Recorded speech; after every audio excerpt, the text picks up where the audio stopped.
championship has been captured by the Indiana Pacers. Jamie throws a quest. He wins the 110th running of the Indianapolis 500-mile race. This is the Fan Morning Show with Kevin Bowen and James Boyd. It is a glorious start to this Tuesday morning here in Westfield. The sun is rising over the trees here over to our left, and the dew is just crisp and ready to be taken off these practice fields. Day 6 here at Grand Park. It is the final morning weekday practice of training camp, James Boyd, and that means our final show here at Grand Park. Are you a little sad that we'll have to see Mark tomorrow, or are you excited? Well, that's the easiest question I've ever had to answer in the history of this show. I'm curious to hear your answer. Well, I will say this. I'm a little emotional today. I love coming up here. I love doing shows outside of the studio. And nothing against Mark. Let me make that abundantly clear. Yeah, see how you slipped that in there, Mark? I probably should have prefaced that out of the start, but I'm going to miss this. Thank you to on-site engineer Cam Blankenship. In all seriousness, Mark Dykton, an immense thank you. It is difficult to be producing a show when we are remote for 6 straight shows. And a genuine thank you to listener Ken. And James Boyd, we've mentioned Ken a couple times over the years, and I say years plurally. Ken delivers us fresh water on a daily basis. And you know what he has sprinkled in over the years? He's sprinkled in James Boyd's bananas. Yes. He's sprinkled in a blue Powerade. And today, he's sprinkled in a donut. We got donuts, boys. Look at that. Mark Dykton, is that not the breakfast of champions right there? I'm jealous. I'm jealous. Blue Powerade and a donut to get you fired up. While we're doing shout-outs, shout-out to listener Sophie and her family. Oh, yeah, how about that? Trader's Point, right? Yes, Trader's Point. Mark, I got my first, man, I'm getting old comment because when we talked to her, she said, first to me and then to Kevin, yeah, I'm listening to you my whole life. And I've kind of grown up going to school listening to you. And I was like, oh, man, I'm Unk status now. I am old. I took one of my grays out of my beard and put it in James's beard. Exactly. And I got a couple coming in, but it was great to meet her and her family. And I kind of echo what Kevin said. So first padded practice was yesterday. Another padded practice today, and it should be an exciting one. Yeah, and again, I'm just going to miss everything kind of about being here. I don't want to wax too much, but I think my stance has been pretty clear on what I think of Grand Park and the accessibility, the affordability for the common fan. I love it up here. So it's a big bummer to me that we will no longer be up here in terms of training camp. Obviously, James and I will still be present at the final, 7 practices of camp after today. But they shift to a lot of weekend practices, a night practice on Thursday. So the morning weekday practices end today. So, yes, listener Sophie, how about Braden from Canada with his crew yesterday? Yes. His children, his nephew. His nephew's a big old Ravens fan, but said he does cheer for Jonathan Taylor. So I don't know if that's a fantasy football thing or what. I was going to say, week 1, he might have some problems. Yeah, I was going to say, he might go split jersey. Well, Brady Quinn's sister action there. And Andy from North Central yesterday. Enjoyed chatting with all those people. So we'll get you set for day 6. As James said, it's another morning practice expected to be in pads. A lot to get to yesterday. And did any of you think about going Italian dinner last night? I did. I think I'll probably hit it up this weekend or whenever we get some time that I'm not having to maybe turn back around and get up to come here. So I did have the stomach growling after the show for sure. I do have a question for you, though. Actually, a question from one of our listeners, which I think is kind of interesting. This is from Gritty, P1 listener. Oh. How do they get the dew off the field? I think we witness this every morning, so if you want to break it down, you can, KB. I tried to describe it a little bit. Yeah, great question, Gritty. There's 2 humans that have a rope configure. What would you say, James? 30, 40, 50 feet? Yeah, it's like a sponge rope, I would kind of describe it as. Yeah, so it's got a little bit of an arc to it, and they literally hold that as close to the ground, on the ground, as they can get, and they walk up and down these practice fields. And I say that plurally. We're talking, 250, 300 yards? By the time they walk both of them, there's obviously a gap in between the fields, and that's how they do it. It's methodical. It strikes me as a bit refreshing in a way. They also do mention it's a little harder than it looks because I've asked them about that. So, yeah, that's how they take care of the dew early in the morning. And if there's any other grass clippings that, when I picked them off the field a few years ago, I was trying to help them out. They've got one of these mower situations, or I should say blower situations, that get rid of those. So, yeah, I'm going to miss it all coming to life here at Grand Park. I went with bow tie pasta in the Bowen household last night. Oh, okay. I said Lou Anarumo's inspired me. And Mark Dykton, wait till you hear Lou. We're going to play that for you coming up here. I think 7:30 segment here. So you might as well just get your, what is it, Uber Eats and. Man, he was specific about what makes an Italian restaurant truly a great Italian restaurant.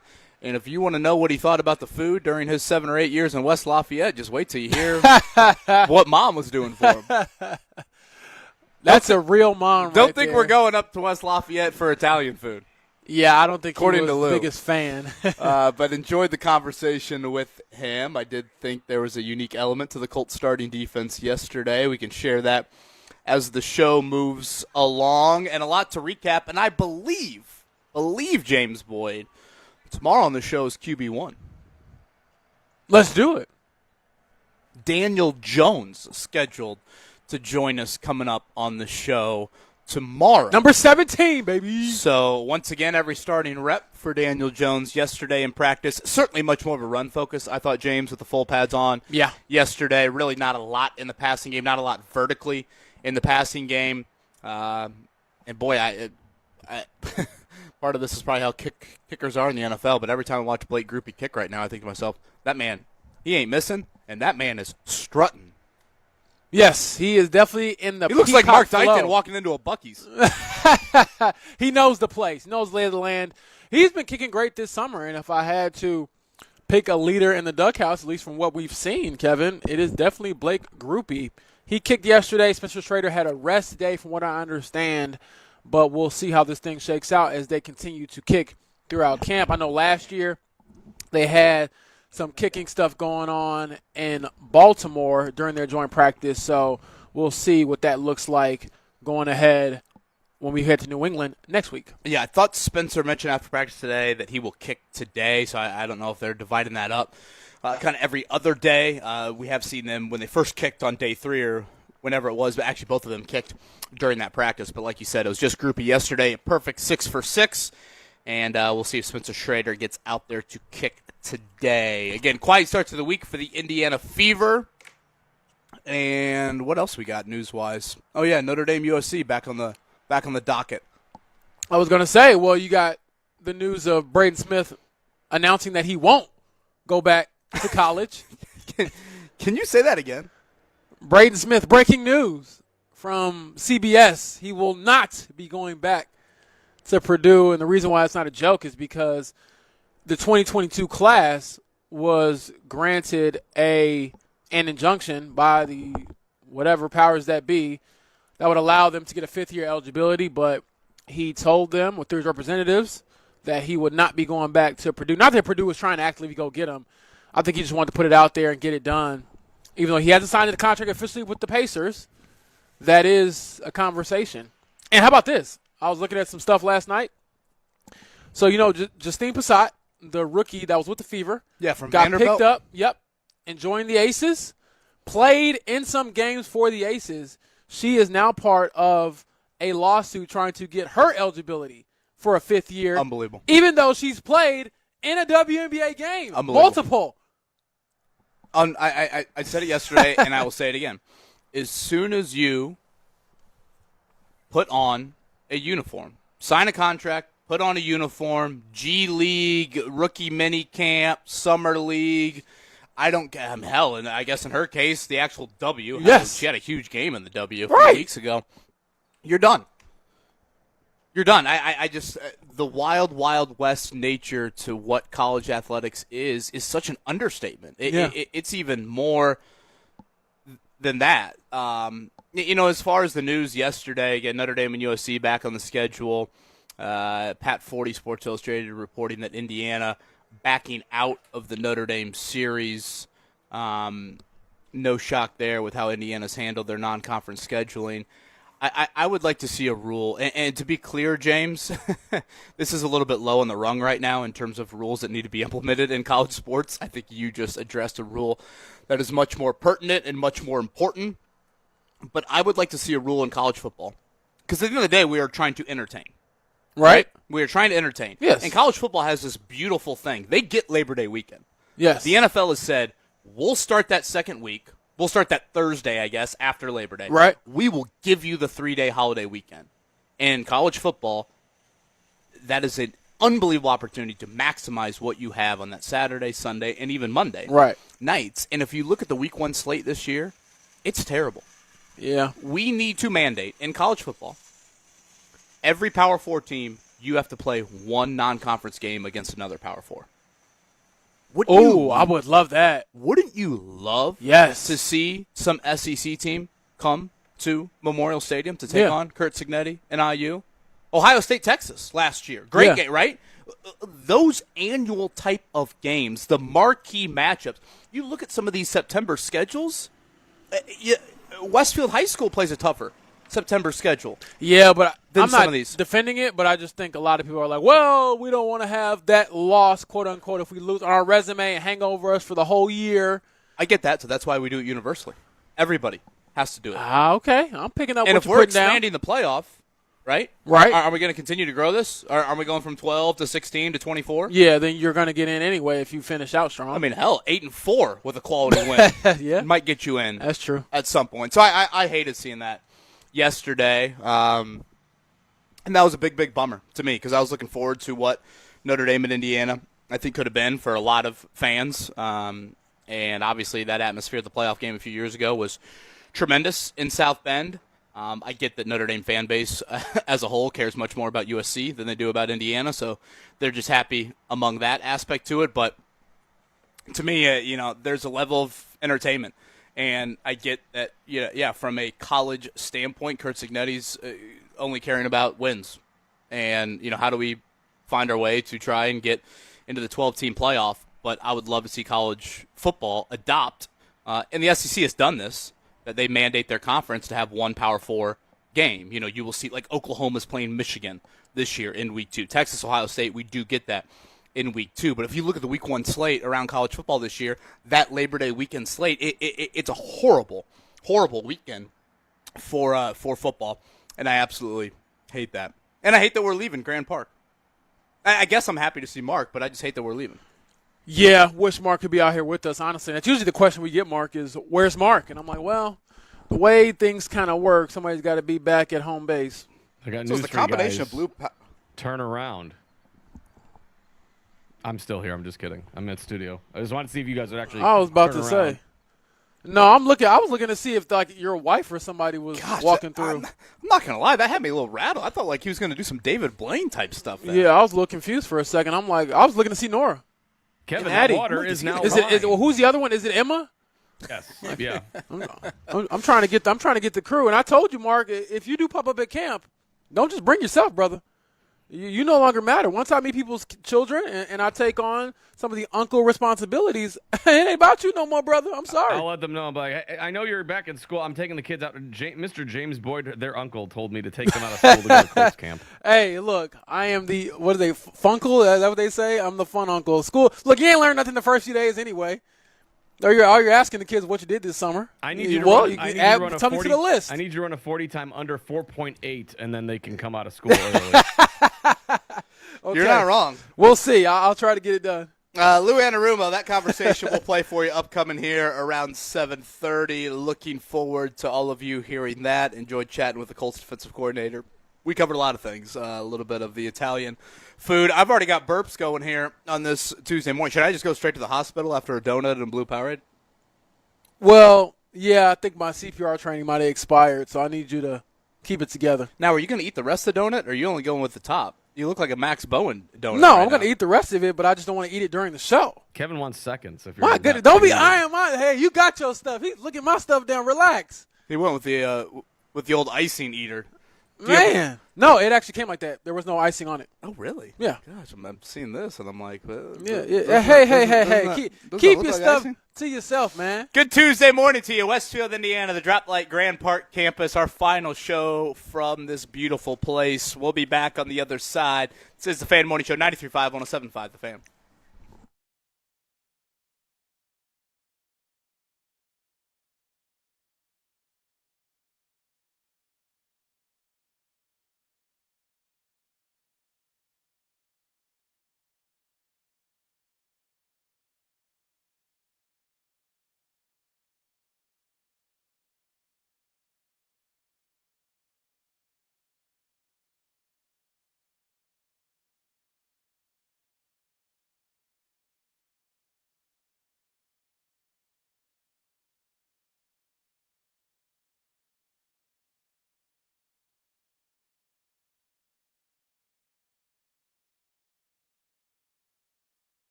checked out.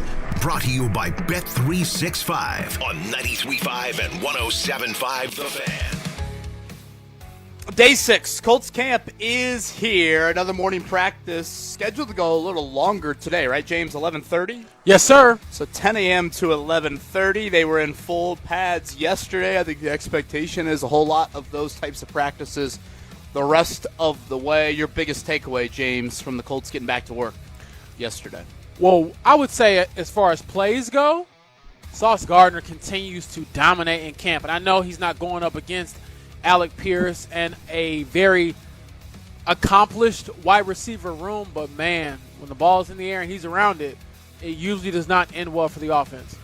Yeah, he definitely had a big pass breakup yesterday over the middle of the field. He's kind of been accustomed to that. I do have a defensive note I was curious to witness yesterday. We'll get into that here in a little bit. Blake Grupe, perfect on his field goals. We'll see if Spencer Schrader can respond today as he will get a chance. But, yeah, a lot of run focus yesterday from the Colts in their first full padded practice. Reminder, nothing Wednesday, night practice 8 to 10 p.m.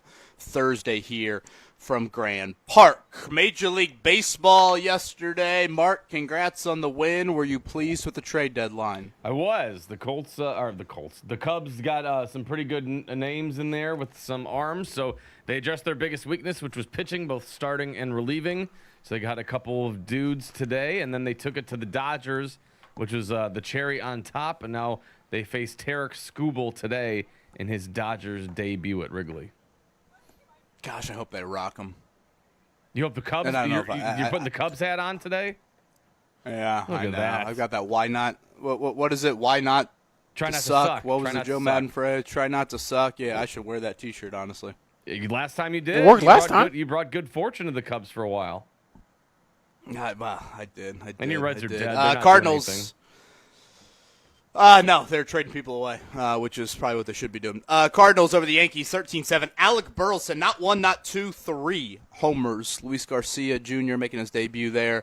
For the Yankees, Brewers losing to the Pirates yesterday. Indianapolis Indians home this week against the Iowa Cubs. Indiana Fever back on the practice floor today. They will take on the Las Vegas Aces coming up on Thursday. James, the W also had their trade deadline. Anything? I guess the Kelsey Plum trade was the biggest news item of the weekend. Yeah, she actually had a huge game last night for the Phoenix Mercury, joining them in their win over Chicago. She came right in and now they're a basically million game winner. out, right? The Yeah. Mercury? Like they got to do a lot to even make the playoffs. They basically don't have they? to win out. They are like 6 games back. Last time I checked, was about 14 games to go. They won last night, so about 13 games to go. But, yeah, that was a weird trade to me. But for our purposes here in our market, the Fever are who they are. So we just got to see if they can, play enough defense to give themselves a chance to win it all.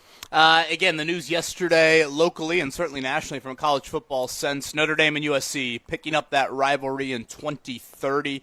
Shockingly, I think to a lot of people, Notre Dame has actually won 7 of the last 8 in this rivalry, and frankly, they've won many of those games by multiple scores. Some of the ramifications off of that is Indiana has decided to end their series with Notre Dame. That was supposed to be a home and home coming up around the same time frame there.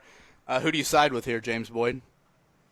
Well, isn't the USC Notre Dame rivalry like tradition? You would know more than me. So is that a bad thing?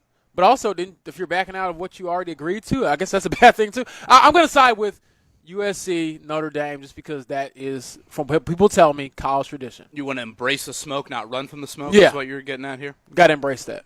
Yeah, and again, I will echo what I said. Start off the show, I think college football in this day and age, you are also an entertainment business. I think it'd be great if universally everyone could have one power non-conference game. I Yeah. think that would do a lot in the month of September before the NFL is really ramping it up, particularly in those, even late August. We occasionally start in late August with college football. I think that'd be great. I know the SEC has done that, and I think that's a good thing to do from that aspect of it there. Lou Anarumo, the Colts defensive coordinator. We had to talk Italian restaurants We had to talk. I thought we were going to talk Mom Spaghetti at some point, but Mom was doing bringing something else on the old airplane back in the day. We'll share that story with you. Obviously, plenty of defensive questions. What is it like to take part in a head coaching interview across the NFL? Lou Anarumo interviewed several places last season. All of that we threw his way. We'll play that upcoming for you on the other side. A beautiful Tuesday here in Westfield, our final show from Grand Park. This is the Fan Morning Show right here, 93.5, 107.5 The Fan. We're going to see another day with mostly sunny skies with high temperatures in the mid-80s for the afternoon. And for tonight, mostly clear, quiet, and mild. Lows will drop back into the mid-60s. I'm Fox 59 meteorologist Amber Hardwick for The Fan.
This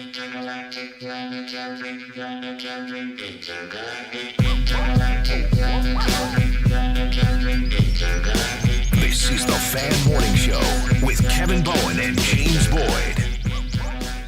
Day 6 here in Westfield, Indiana, the Drop Light Grand Park campus. That is where we are. Our conversation yesterday after practice, there was some football. There was potentially some family. I don't know, maybe a little bit of faith, but there was certainly some food.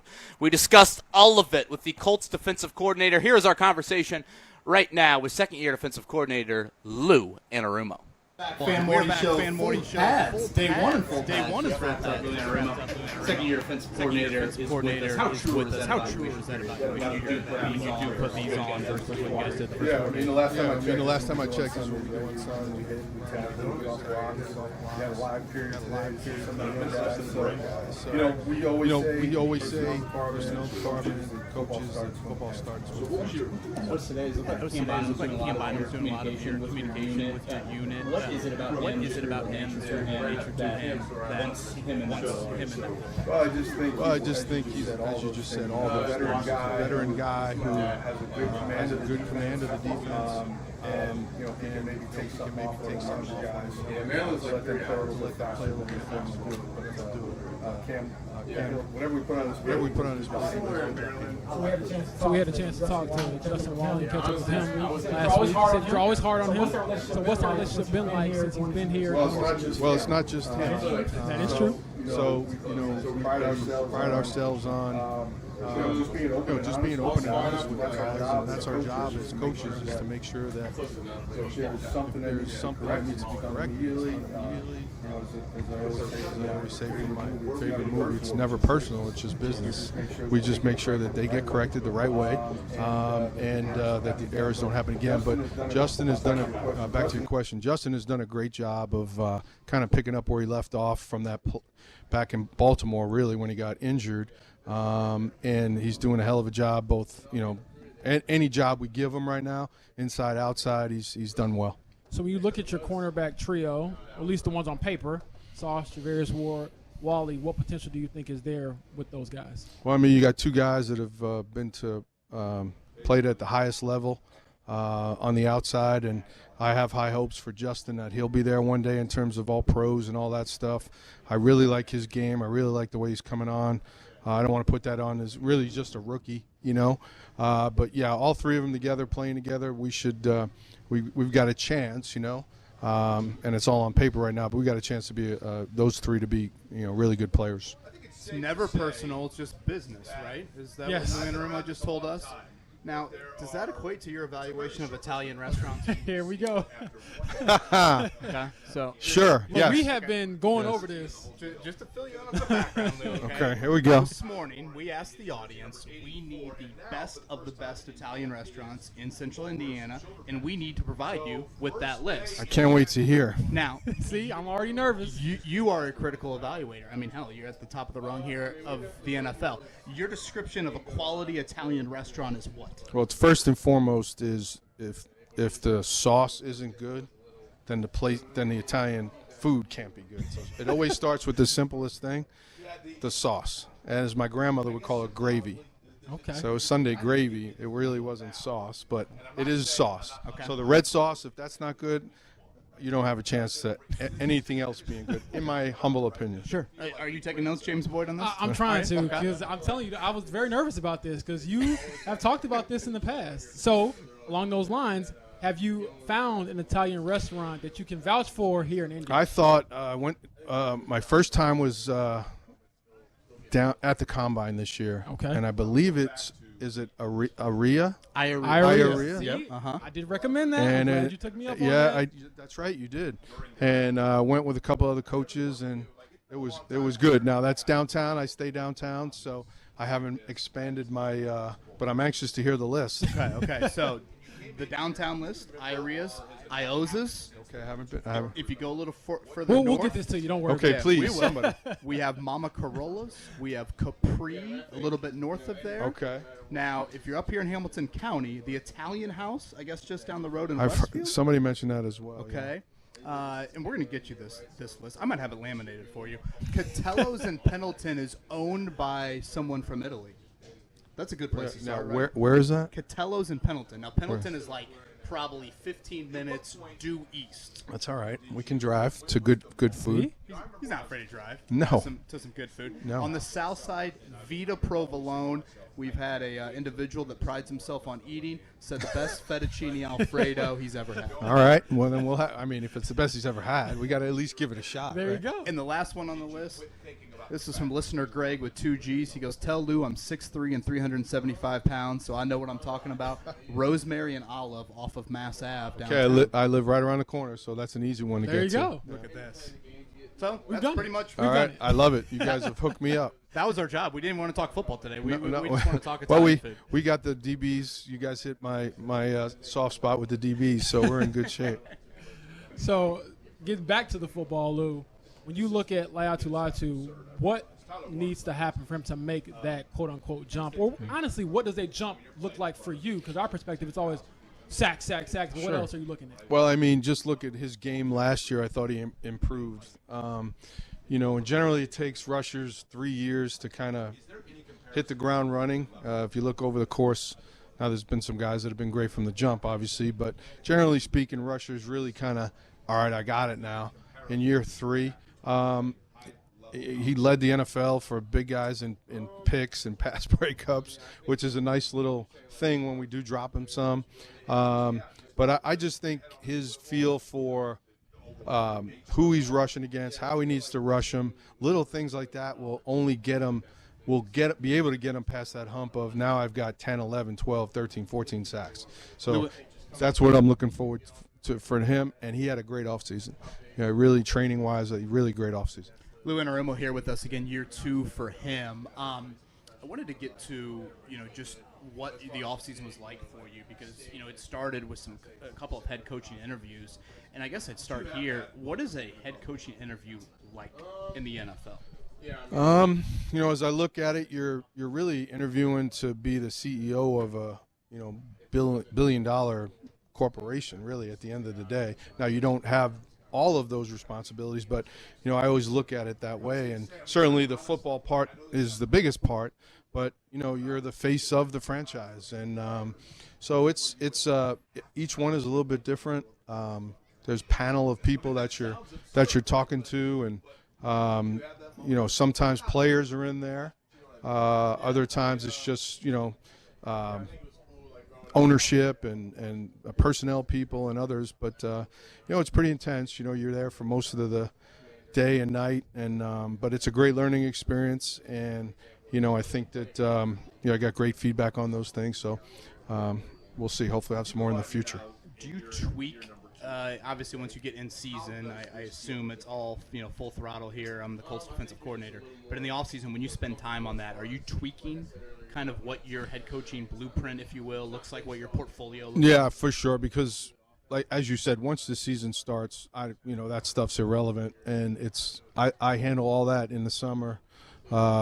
Tweak here, tweak there, but the core of it is kind of done, and then you maybe just add one or two things that this could be good, but the bulk of it is done.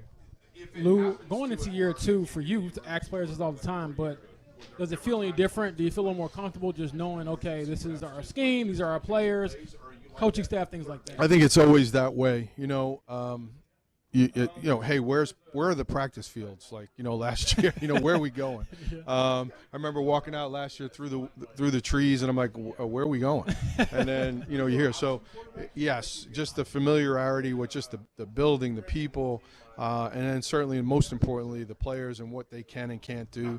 I think we have a good handle on that. Better, as we went through last year, we did, but I think even more so now. So second year here, but obviously many years at this level. If you go back to Little Lou, did you expect to be a coach?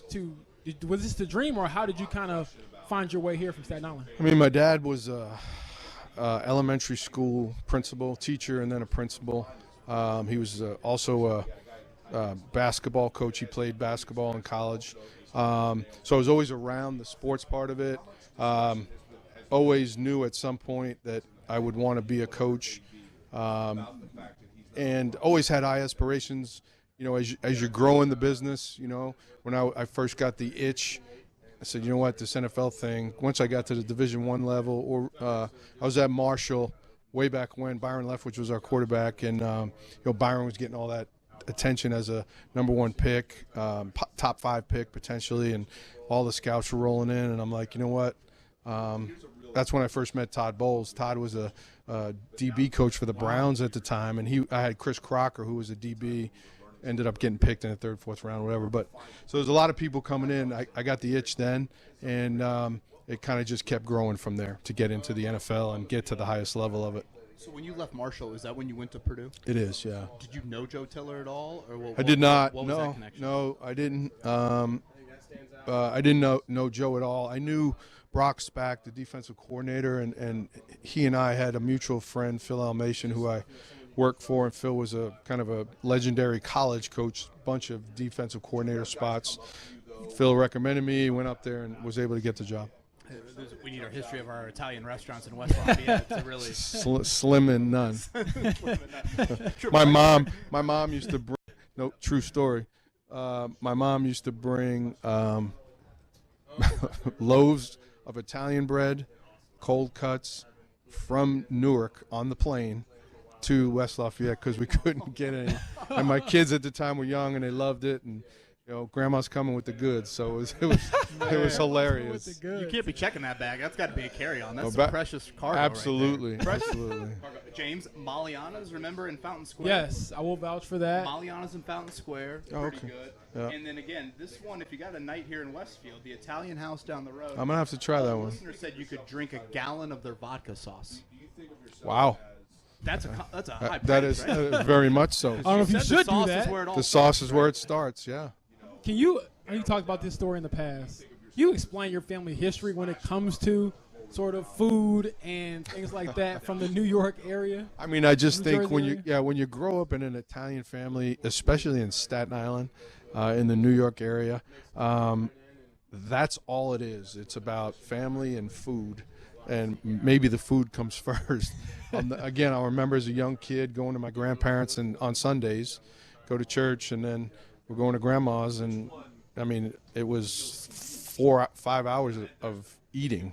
I mean, just unbelievable meals and desserts, and I'll never forget, like, and I didn't know any better back then, like, we would eat all the food, and then they would put like a salad out after you ate like all the pasta, all the meat, all the, like, now looking back, I'm like, why is the salad last? But that's how I like it. Yeah, but that's just how it went back then. Make sure you get big and strong. I didn't question Grandma or Grandpa back then. Yeah, I couldn't. So, That's how I like it. But Lou Anarumo live here in Westfield again. Day one of Full Pads just wrapped up. I don't think you were asking him what his favorite food was, but I want your opinion of it. It looked like today George Gums Jr. maybe got your attention after a play. Care to share maybe what that conversation was like with the rookie? So he's a excitable young man, which is a good thing, right? We want guys with energy and juice. And he thought he had a sack and let everybody in the area know that he got the sack, and quarterback scrambling down the field. And so we just let him know that, hey, first of all, in this league, they'll throw the flag for taunting. Second of all, chase the ball. We'll celebrate with our teammates, not by ourselves. So he got an earful on that one. He learned his lesson. Last one from me, and DeForest Buckner just walked by a few minutes ago to go into the tent to do some media. Obviously, he's been eased back into it. We talked so much about Daniel going down last year and what it meant for your team, but I feel like people forget the Pittsburgh game and Buck going down and pretty much missed the rest of the season. What did his loss mean to you guys? I mean, you're talking about a generational inside pass rusher, defensive, lineman, 3 technique. So if you recall early in the year when he was available, think about just forget about all the things that he does naturally. So, big, can run, all that. But we would try to match him up on one of the offensive linemen to get a one-on-one. And I think back, I think it was 4th and 5 in an early season game, and Buck went right around the center, sack, and it was easy. That's not normal.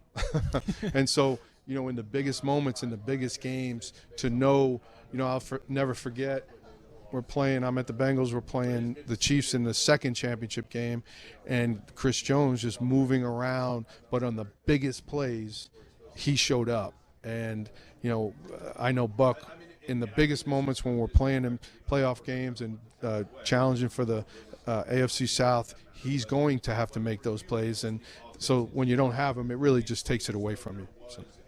I'll end on this one, Lou. We talked a lot about Sauce and sauces.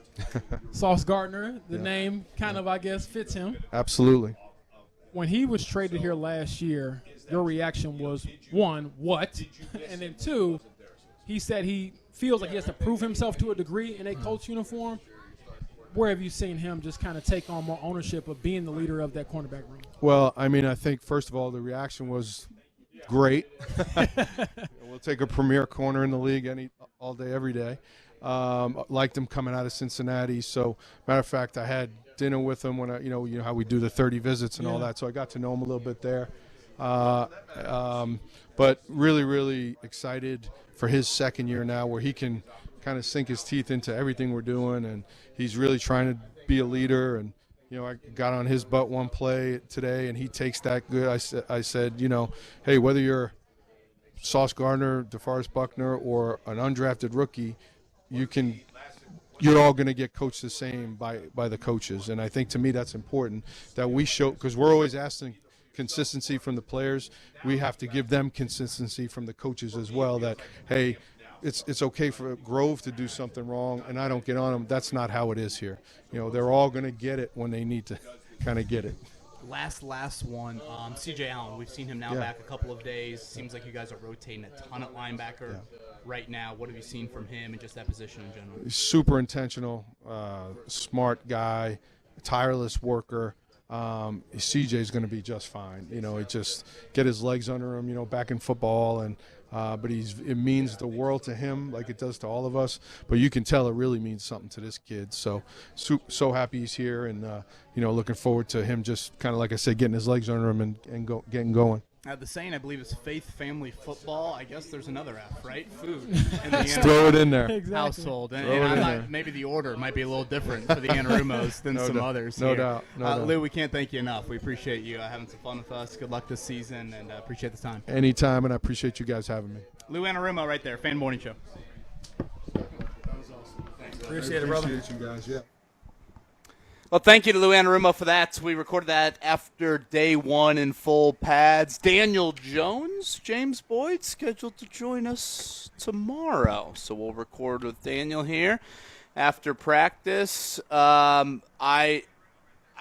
first I said psychotic in my head, but the more I think about it, that's a hell of a mom effort right there, taking those things on the old airplane right there. Yeah, I'm trying to think what's like the craziest thing my mom has done when she's in mom mode, and it was not that. Because they are so lovingly crazy when they get into mom mode. Like, it's true. Like, they would do anything, and it's incredible. But, boy, that's psychotic in a loving manner. Yeah, because it's not like a short flight. No, Newark to Indianapolis International. No, that ain't going to O'Hare or going to whatever, Louisville. Yeah, that's a little bit of a trip. Man, how about that? But Grandma's got the goods. Gosh. The Godfather quote from Lou Anarumo, excellent. Mark Dykton, I compiled our list, and if you've got one, maybe fire it off on Twitter, but I sent it over, made sure Lou Anarumo got that. Yeah, I sent it out during the interview, so it's on our show page, so if you're looking for it, this is the stuff compiled by our listeners. If we missed any, hit us up in the comments, and we can always add it to the list. Lou did say something in that interview I want to get to here on the other side about a little wrinkle we saw at practice yesterday. But, boy, it starts with the sauce. And I thought that was very fitting with Mr. Gardner making another play yesterday. Yes, he looked the part. He looked the part for sure. They had a crosser across the middle, and he just erased it, Kevin. And I'll just never not be impressed with his ability to move at that size. I mean, he's 6'2", 6'3", and he's moving like he's 5'9", 5'10", and that's a compliment to just how elite he is. And when you got somebody like that taking up that kind of airspace, it makes life a lot harder on the quarterback. And honestly, your relief is throwing it to the opposite side, to Javarius Ward? good luck with that as well. So those two are going to be quite the tandem. And they said on our show last week, or at least Sauce said, he believes they're the best duo in the world. So we'll see. Well, and you asked Lou about it. I say this quite often with two daughters. I hope they find themselves somebody that loves them as much as Lou Anarumo loves Justin Wally. Yeah. He loves Justin Wally. That he does. And there's been this thought with Lou about, playing young guys and committing yourself to some youth. They're going to play a lot of youth this year. There's no questions about that, particularly at the second and the third level. The thing I notice about Wally here, James, a handful of practices in, and I certainly noticed this last year, the man gets peppered with a lot of targets naturally, kind of as that slot corner. Yeah. He is so competitive through the catch. Like, he is fighting and has his hands in there. You better catch the football and you finish. Better be prepared to, finish is the best way to put it. You better be prepared to fight all the way to the ground. And he gets his hands in there. He had another one down the sideline yesterday where it looked like it was going to be a catch. He was probably beat by a half step. Yeah, it was Ashton Doolin. Or a step, and yet what does he do? He continues to play. Like you said, finish that old word there.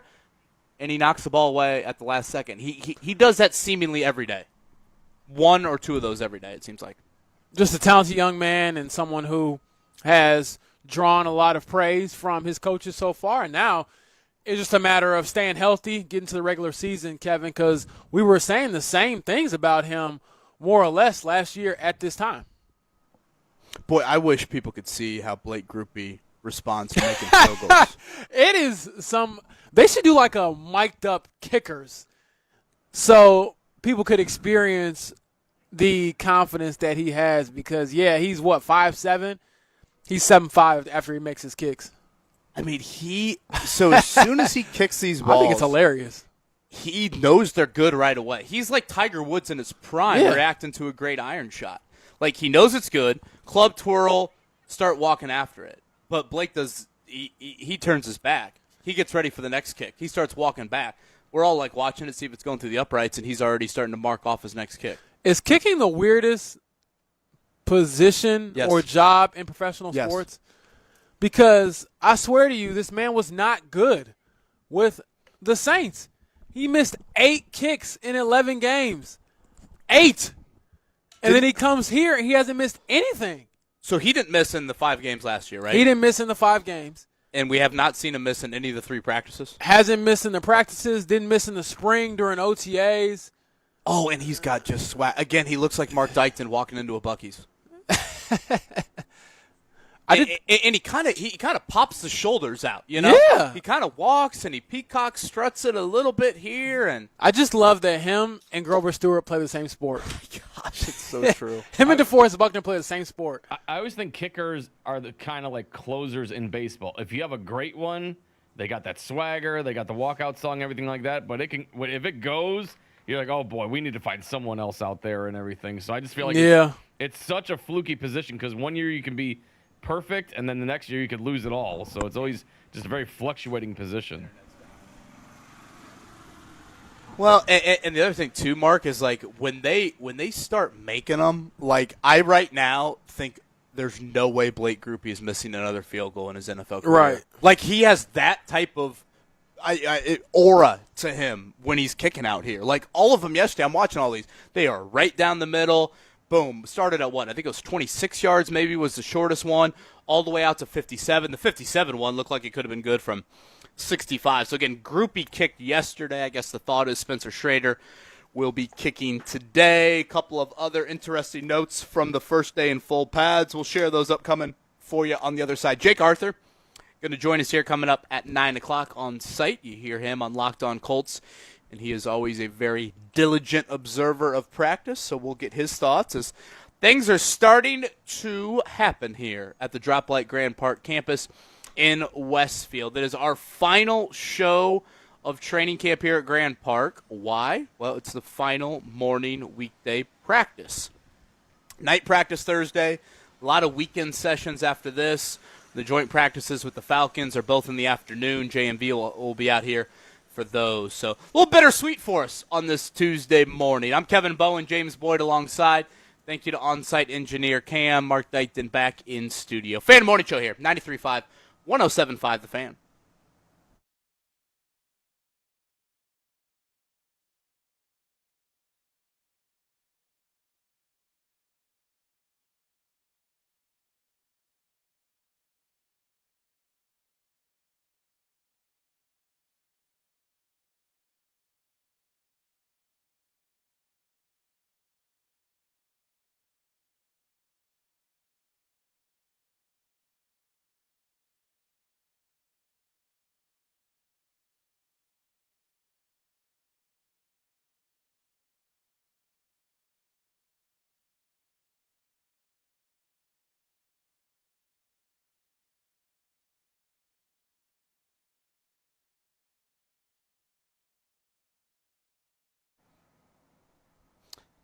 We grow hair. Indy, the Northwest Side, building number 2 at the Pyramids, the gold standard for hair restoration. Darren Andrews and his staff are excellent at answering the questions you have, and that's where I would start.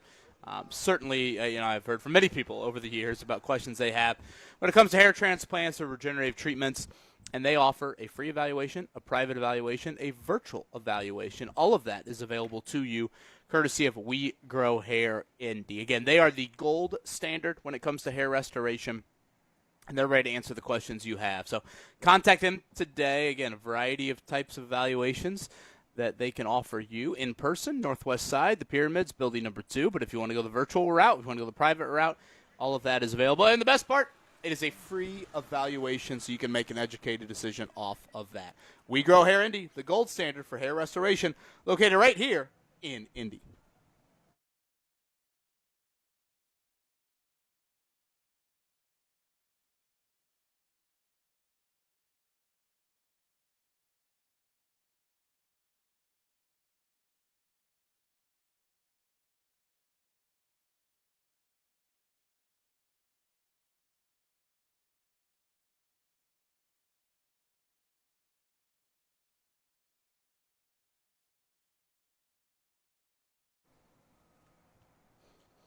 Andy Moore Group campus in Avon. Out there, 4 different brands, one-stop shop, all on that campus.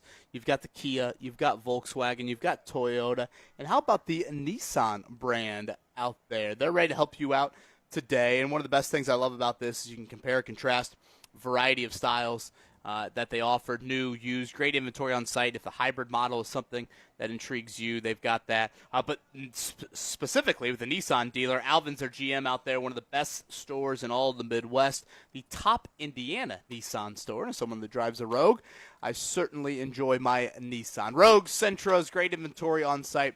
Again, all of this available to you out there in Avon. The Andy Moore Group campus, 4 brands, Kia, Volkswagen, Toyota, and Nissan. Tell them Kevin Bowen sent you.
some hot top fades when I made 50 mil. M got paid when I made 60 mil. Dre got paid when I made 80 mil. Jimmy got paid, I ain't even got the rap now. Life is made. This is the Fan Morning Show with Kevin Bowen and James Boyd. All right, any particular reason, Mark Dykton, for this? Well, in the break, I believe a Atlanta Falcons running back just got a nice payday while we were heading into the break. Care to elaborate? Bijan Robinson reported here from Adam Schefter. Bijan Robinson, the Falcons running back, they have agreed to a 3-year extension worth up to $75 million. He is now the highest paid running back in the National Football League, receive a record $51 million guaranteed. I said Blake Groupie struts after making field goals. Jonathan Taylor might be strutting when he walks onto the practice field today. Yes, from what I understand, he does have some sort of relationship with Bijan Robinson, and they're familiar with each other, very complimentary of each other when they were going into last year's game in Berlin. So he's probably pretty happy that his boy got paid because, as we know, JT is currently amid contract extension talks. And so he's not getting $25 million per year because he's not as young and perhaps in some eyes not as good. But at the same time, he's still plenty good and should get some money coming down the pipeline. Yeah, we've discussed this before, and I think it's a good point that you bring up of these are not apples to apples. Bijan Robinson, Jahmyr Gibbs, for example, they're both still on their rookie contracts. Taylor has already signed one extension here, so he's trying to get a third. He is older. I would argue Robinson and Gibbs impact the game a little bit more from a 3-down standpoint as well. But still, I mean, if you look at Taylor, what was Taylor's extension? And I get it was a couple years ago, 3 for 42. 3 for 42. Yeah, so that's obviously very different than 3 for 75. So this will be interesting to watch and to see how this impacts Jonathan Taylor's situation at all. And we also should note Quentin Nelson. Did you make anything of Quentin Nelson's comments Saturday in the indoor facility when he was talking about his contract situation? Mark, if you have that audio at your disposal, can you pull that up, please? Because I feel like, hey, if we're going to talk about it, we might as well let the listeners hear exactly what he had to say. But just my initial interpretation of it was, in true Quentin Nelson fashion, he's all ball. So he's not going to really give you much on the contract negotiation talks. He's not going to go too much deeper. But here's exactly what he said when I did ask him last Saturday about his contract. I haven't had any discussions. That's not up to me. And, I'm just really thankful to be here. Excited for this year. And love this team, love my teammates. Did you expect anything more from Quentin Nelson? Now, when he says, I haven't had any talks, I think Quentin Nelson literally means himself, not his representation, meaning he's staying out of it, taking the hands-off approach, which is typical for him throughout his career. But I don't put too much credence into, like, people who are saying, oh, the Colts are just dragging their feet, they don't want to pay him. There could be something in the works. 0, 1, or 2 extensions by September 13th. And I'll say the 2 is Taylor and Nelson. 0, 1, or 2, if you had to circle one of those right now. I think we talked about this in an earlier show. Like, if we set the line at 1.5, I'll take the under at 1. I think 1 gets done. Well, they're sitting on so much cap space, it's kind of like why not just do it now? Right. You know, and again, I also come from a side of thinking of like there's part of me that thinks you're potentially already hamstringing a GM enough without a first-round pick, a new GM without a first-round pick next year. Can I ask you this? You know, would that new GM all of a sudden look at Quentin Nelson and Jonathan Taylor third-year contracts and say, or third-year extensions, I should say, and say, yeah, I'd welcome that. Yeah. Or do they sit there and say, no, I want as blank of a canvas as possible? So my question to you is, and I do think it is somewhat of a discussion, but who is more likely to get a deal done in your eyes? Both deserving, and both are looked at as franchise pillars. Yeah, Nelson. Okay. Yeah, Nelson. And do you care to elaborate to our listeners I just think why? running back, it's tough. When you get that up there in age, I think it's tough. Father Time is just Father Time is peeking around. It's Mark Dykton on a private browser. You just never know. It's just peeking right around the corner.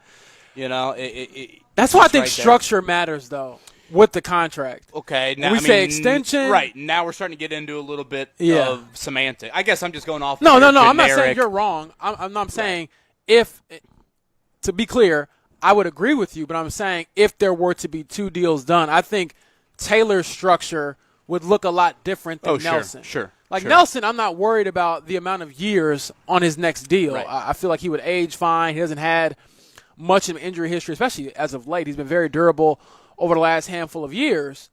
But my point is with JT, it might be some sort of meet-in-the-middle compromise if he wants to get a 3rd deal done with the same team, which you pointed out, Kevin, is very rare. The expectation, did you say full pads again today? I believe the pads are beyond today again. So, again, it's another morning practice. This one of the longer ones so far of camp. 90 minutes is the schedule, 10 a.m. to 11:30. Reminder, Wednesday's an off day, Thursday night practice, Friday off, and then they'll go morning Saturday and Sunday and then head out to Foxborough coming up for that joint practice next week out there and their preseason opener a week from Thursday. I did find it interesting, and I'm glad that, ironically, we had Lou Anarumo on the show to record with after practice yesterday, James. But I caught pretty early in practice yesterday that Cam Bynum was the signal caller. Yes. For the Colts defense. They have rotated a ton at linebacker through the first 5 practices. I would argue that position over any other one. For sure. They have rotated so much there. And there was part of me that thought C.J. Allen, it would just be baptism by fire. Like, you just give him every single rep. Yeah. You live with all the growing pains. Mm-hmm. You know full well he's your quarterback of the defense of the future. So, all right, good, bad, and different. Here you go. You're going to get every single starting rep. That hasn't been the case. So, I just am I know Lou's words were very complimentary of C.J. Allen when you heard the interview. But I'm just curious how linebacker will play out and then Cam Bynum as the signal caller. Now, Bynum is a safety that does move around, but I think primarily we view him as kind of the free safety, the deeper safety, right, if you will. And the Colts do interchange their safeties. I don't want to act like they don't, but Bynum is thought to be, I think, more of a deeper field safety. So let's break this down a little bit for our listeners. Can you explain what the green dot is, what calling plays means? Because I think some people might not understand what all that entails, meaning how many people wear the headset? Okay, how does that information get relayed? And why it might be different if you're Cam Bynum doing it versus if you're C.J. Allen. Yeah, so the previous play ends, Lou Anarumo's on the headset. He reads in whatever call he wants to read in or tells Cam Bynum whatever he wants to if he is wearing the green dot. Cam Bynum is the sole defensive player out there. So just one. That can hear Lou, and then he's able to relay that to his defense. I think you see the picture a lot of a defensive huddle. It's probably a little bit more of a muddle huddle than it is offensively. It's kind of a true huddle mostly. Yeah. Unless you're up tempo and you're clapping when you're breaking the huddle, et cetera, et cetera. Defensively at times it can be a little bit more of a muddle huddle, but then that player is in charge of getting the defense lined up because Lou can't talk to everybody that's out there, and I think just in general you don't want to be the college game. You don't want to signal a bunch of stuff in and then all of a sudden teams capturing your signals, et cetera, et cetera. I guess where I'm curious with Bynum, cerebral wise, I understand it. I mean, full well, and you heard Lou's answer. I mean, he is a very instinctual player. He's a very smart player. I think he did some communication stuff in Minnesota with Brian Flores' defense. That's a really exotic defense when he was up there.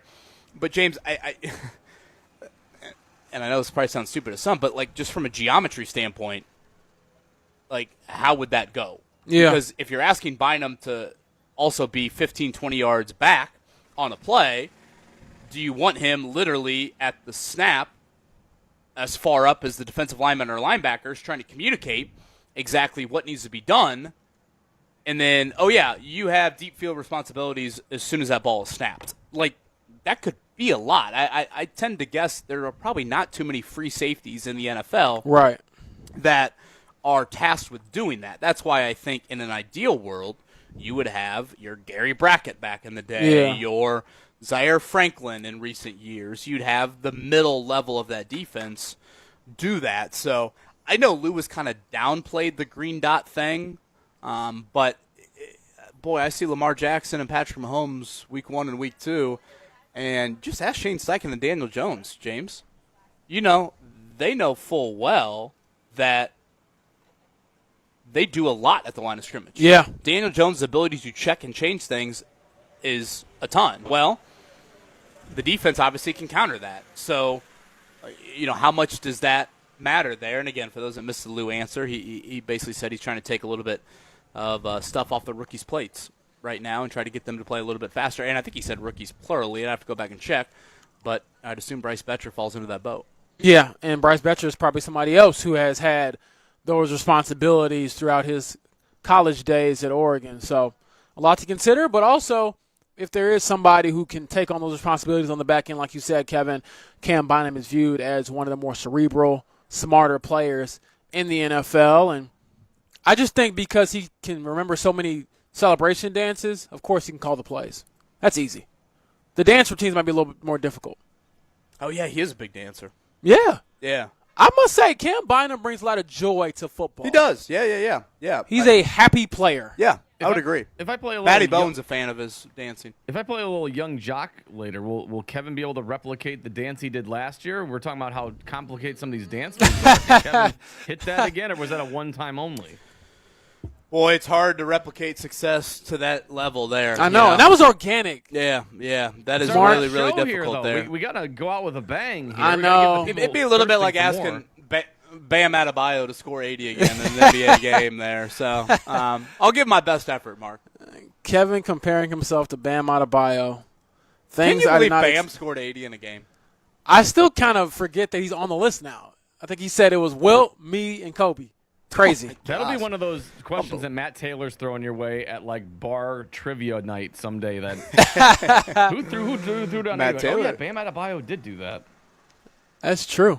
Matt Taylor just walked into the building here at Grand Park. Again, practice day number 6. What'd you make of Shane Steichen's answer on Alec Pierce yesterday? And I guess before you provide that, let me throw a little bit out there. Today is a week out from Chris Ballard originally saying a week, potentially 2, was the thought here with Alec Pierce. So, again, we are at kind of the week mark here. 6 practices in at Grand Park. What did you make of Shane Steichen's answer? I didn't love it. I didn't feel like it was a very promising answer. It kind of was as vague as Steichen tends to be, but not exactly the positive update you want to hear now that we're on the brink of, getting through the middle of week 2 without Alec Pierce. It didn't sound like there was a whole lot of progress being made. At least that was my interpretation. Doesn't sound imminent. Yeah. How about you, Kevin? Now, I'm not saying that can't change, but if I'm a fan and as a reporter, I probably would have hoped for a little bit more. Yeah, it had me thinking. Mark, what was your original over-under on days Alec Pierce would practice out here? I think you said it at 5.5, and I took the under. So we have 13 of these. This will be the 6th. Let's just assume Pierce is not called up off the PUP list here in the next hour. So that means we'll have 7 left. So, yeah, time is ticking. Or else Mark Dykton is going to be correct on the old 5.5. That'll be the one guy as a win tribute this year. This from the text line is a tribute to Lou's grandma. Does Coach Lou sometimes refer to Sauce Gardner as gravy? That's actually a great joke. That is a really good joke.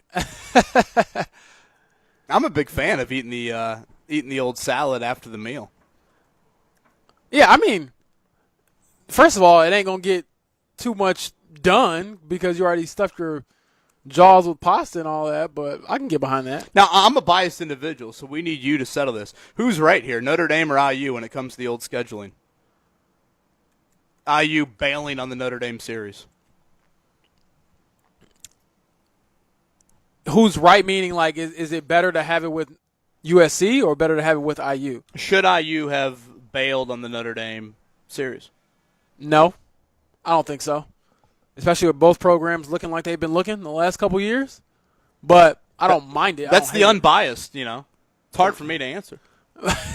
Well, care to give your biased opinion on this? Well, again, I'm going to go back to what I said to open up the show. I think I've made it clear what I think about Indiana's non-conference scheduling.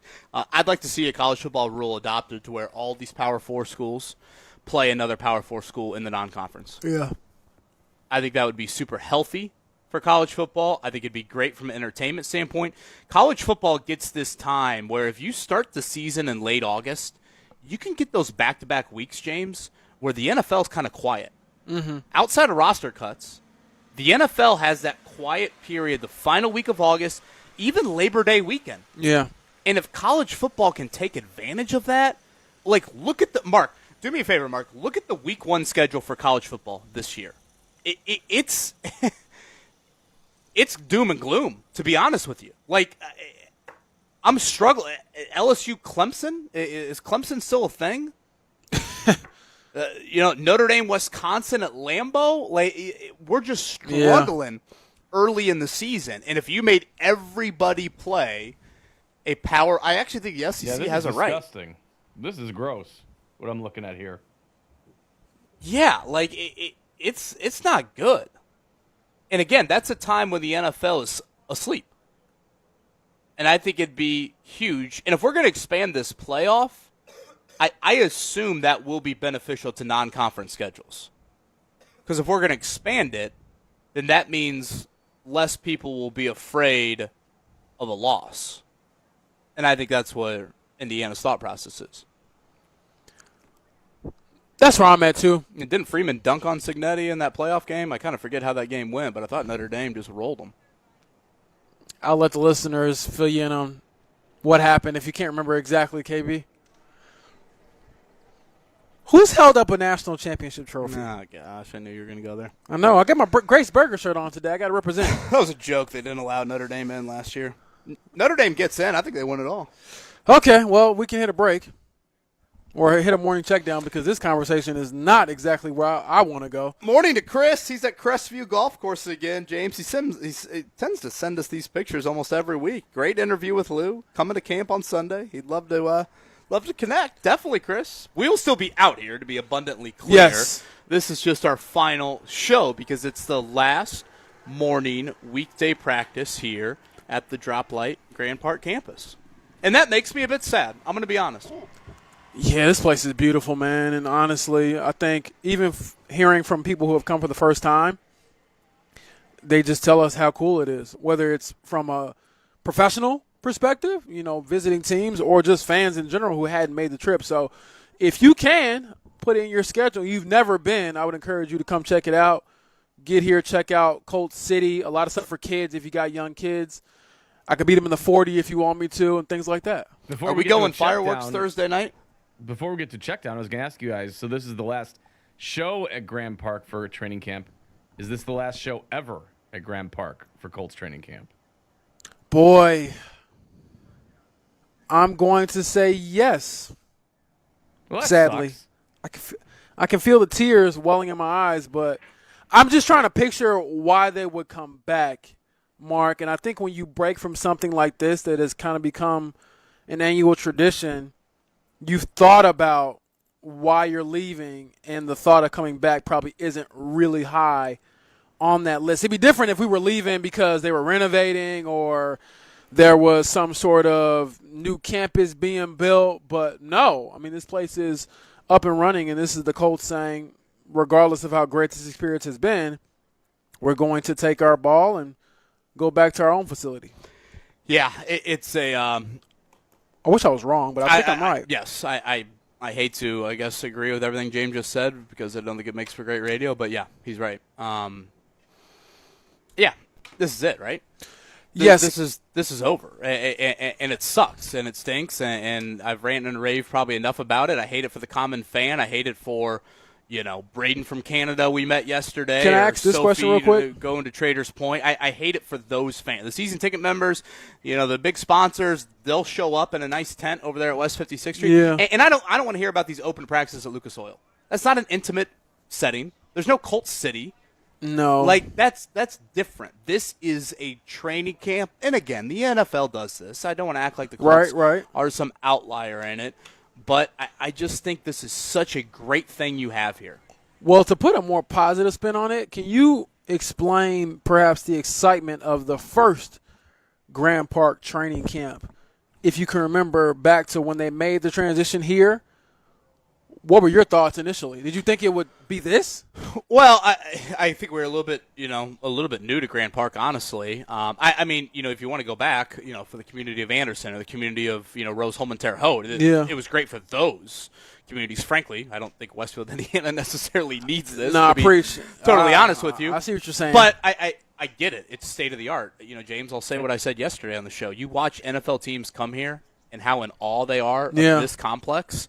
I mean, it's we aren't even at the site of where those NFL flag football championships were last week. Right. That's across the way here at Grand Park. Yet it's so state of the art. They've got ability to host that and then still build all of this up and have it run as seamlessly as possible. So I just think that's the aspect that is a big, big bummer, is the fan that can't spend, even a couple hundred to go to a preseason game.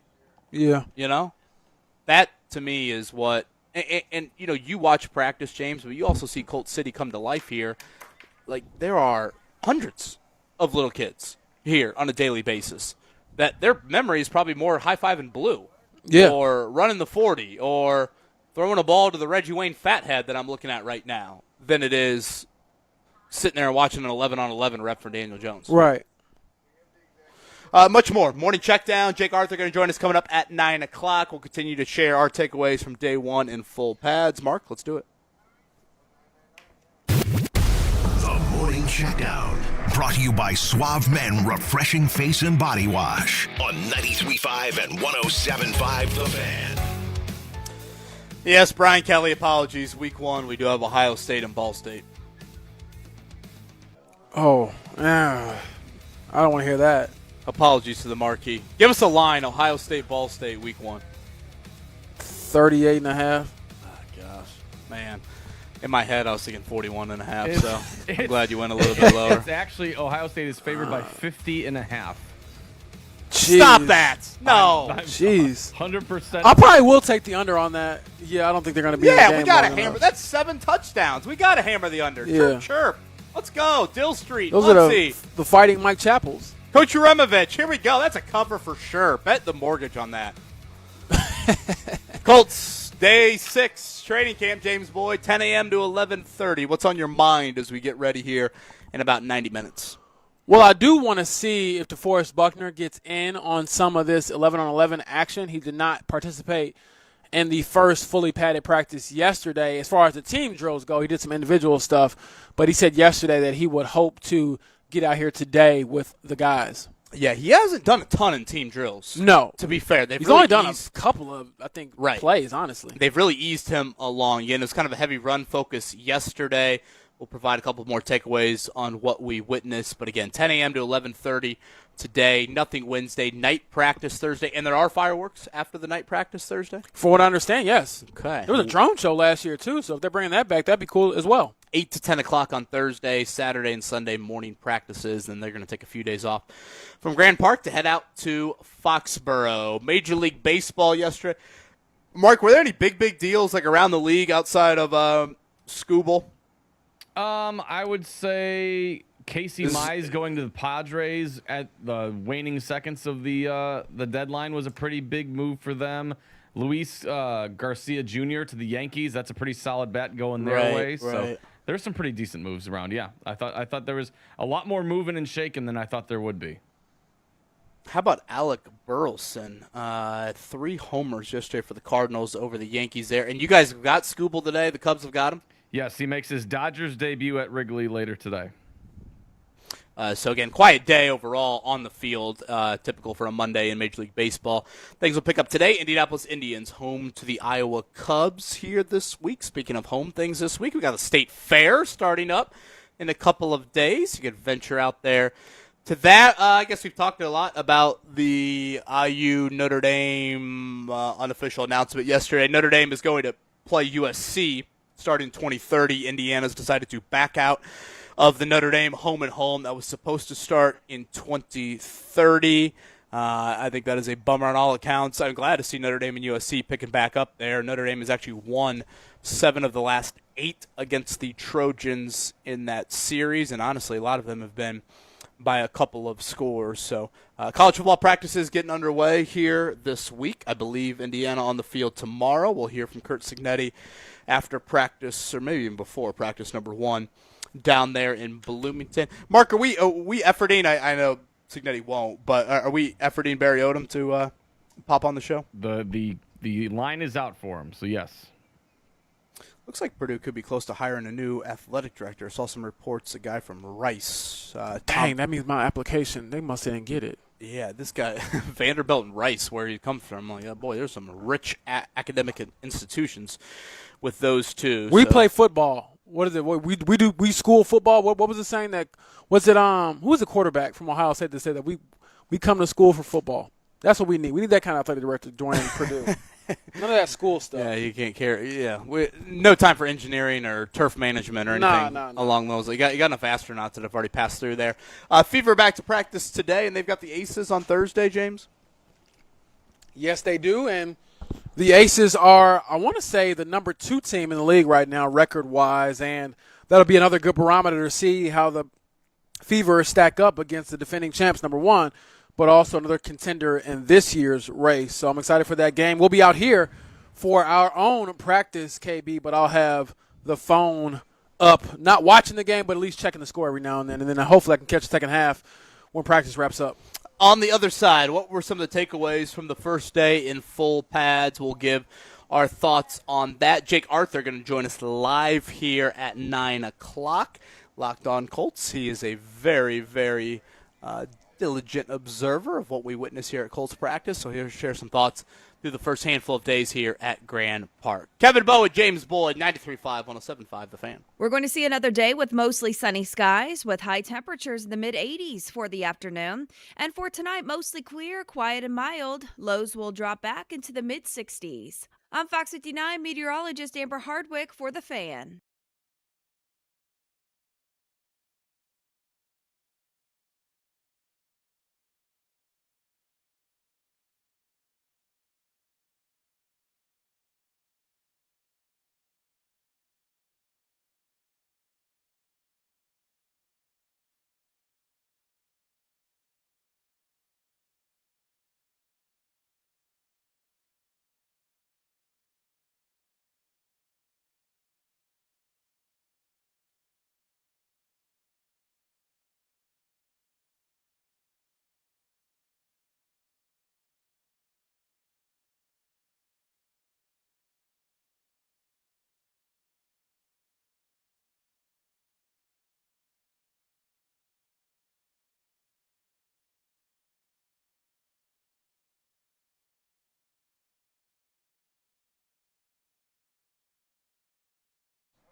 Indoor and outdoor concrete. That is Galaxy Concrete Coatings. Garages, basements, patios, porches, and sidewalks.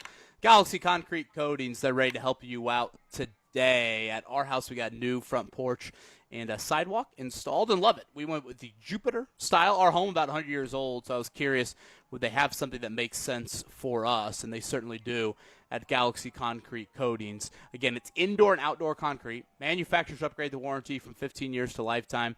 And also, they're in and out in about 24 hours. So I thought a really efficient process as well. Again, that's Galaxy Concrete Coatings. Head to their website. Find something that makes sense for you aesthetically, residential or workplace. And again, it's indoor and it's outdoor concrete. And I think you'll be pleased with all the rest. Indoor and outdoor concrete, that's Galaxy Concrete Coatings.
go again? Bad Boy South. Ghettoville, USA. Block Entertainment. Yeah. You know, I go by the name Nitty, right? Yeah. I gotta introduce y'all another I got my squad, right? This is the Fan Morning Show with Kevin Bowen and James Boyd. But for right now, what we gotta do for y'all, what we gonna do? We gotta give y'all a hit. Oh, keep it up.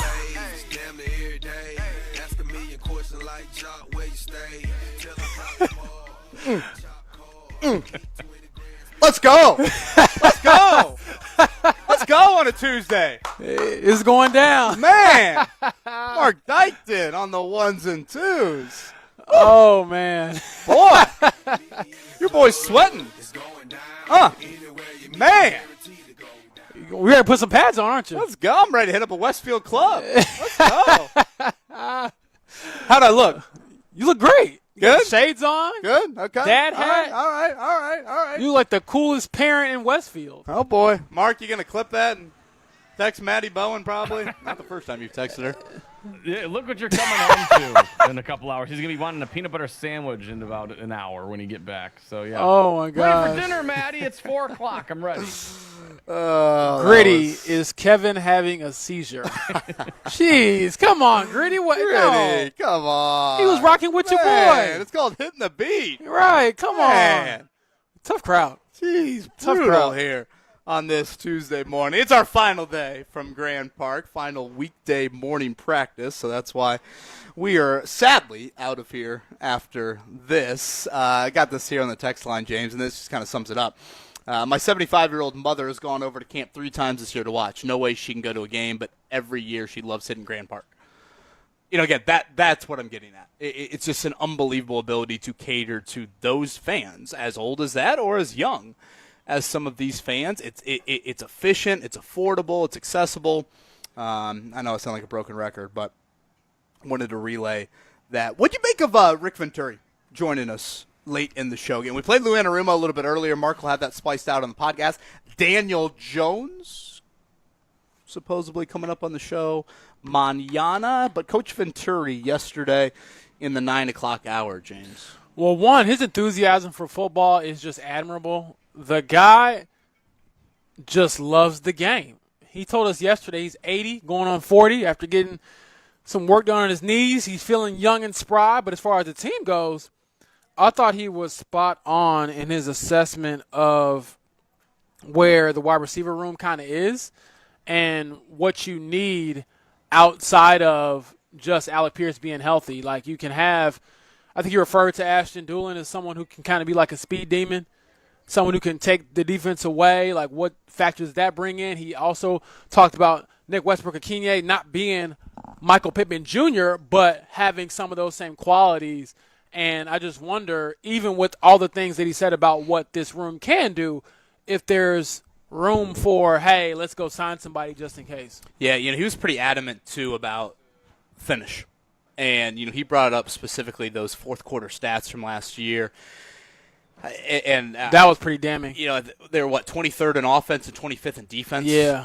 I want to say. And I don't know if you know, made this analogy yesterday. In the NBA, we say this quite often, you know, clutch moments. Yeah, you know, James, clutch time and all that. Yeah, within 5 points, within 5 minutes left in a game. I don't know if the NFL's got like that barometer per se, but, you know, if you look at the one-possession games, I want to say last year they were 3-7. You know, in those one-score games. You know, if you can flip some of them, and I get, obviously, you had wins last year that also. Yeah, exactly. You know, Denver and Atlanta. Right. What was the other one? Arizona. You know, easily could have gone the other way. But you had, I would say, more that didn't go your way. And we brought up specifically that Houston home game. And to me, when I see the one-score games and I see that stat or hear that stat from Rick, I just think so much of pass rush. Yeah. Pass rush and then elite-level quarterback play. You know, one more third down. If you convert one more third down, what does that do for you? If you stop, you know, 2nd and 8 becomes 3rd and 14. You know, there was a moment in the indoor facility on Saturday where Daniel Jones and the offense moved the ball quite well. They were 6 for 6 to start that drive. They were in field goal range, and next thing you know, boom, it's a 3rd and look like about a 3rd and 5 situation.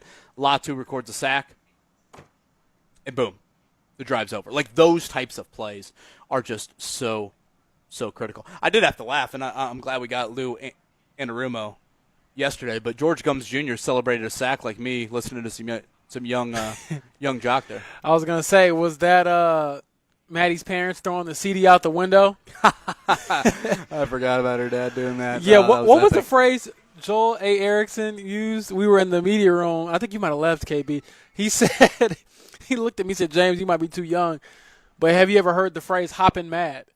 Lou Anarumo was literally hopping mad. Boy, he was. He was steaming. George Gumps. So George Gumps Jr., 5th-round pick out of Florida, edge rusher. Yes. He records a sack. And, again, we all say these in quotes. You know, you can't tackle these quarterbacks. But oftentimes with these sacks, you know, you're just tapping the quarterback. Yeah. The play typically isn't blown dead right away. Right. They allow for the play to continue to play out. So Gums records the sacks, and he gets up in the face of, is it Byron Matos, the left tackle?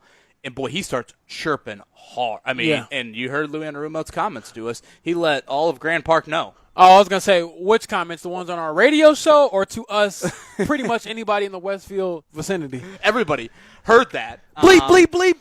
And he made it very clear to Mr. Gums, while we love your energy, A, you're getting a 15-yard penalty if you start mocking the left tackle like that, and B, finish. Anthony Richardson or Riley Leonard, I forget who the quarterback was. Yeah.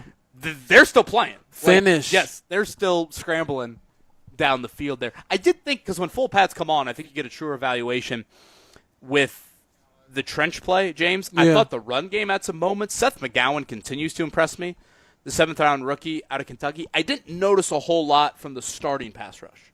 No.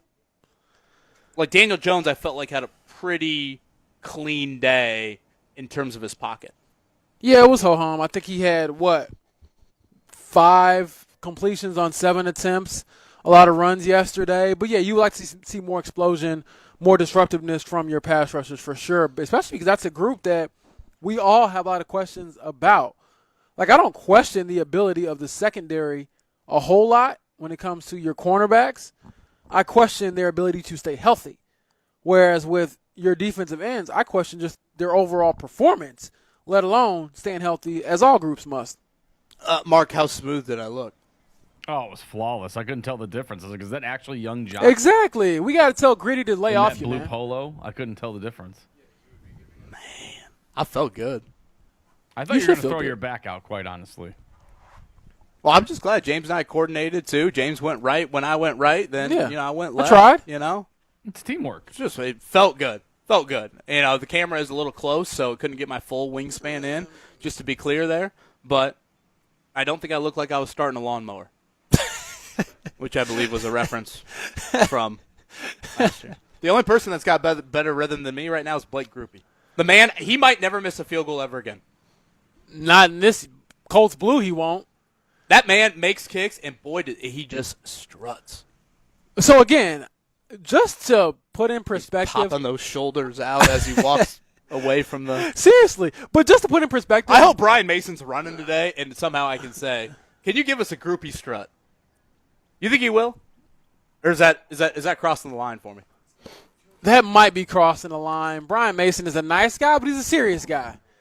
I think he'd ask you to run a lap with him, and then he might do a little strut for you. But in all seriousness, for those listening, what makes his tenure with the Colts so crazy to me is just last year, Blake Grupe was with the Saints. When the season began, he was their kicker. He missed 8 field goals in 11 games. He was 18 for 26, gets cut. The Colts don't even make him their first option after Schrader goes down. They went with Michael Badgley. And then after he missed a few extra points, which were monumental as the season wore on, then they went to Grupe. So he wasn't even the first choice, and he has come here and taken full advantage of his opportunity. He hasn't missed a kick, whether that's an extra point or a field goal attempt. We haven't seen him miss any during practice sessions in the spring or the summer. That man is trying to really put pressure on them to move on from Spencer Schrader, who, by the way, was having a great season in his own right last year before the knee injury.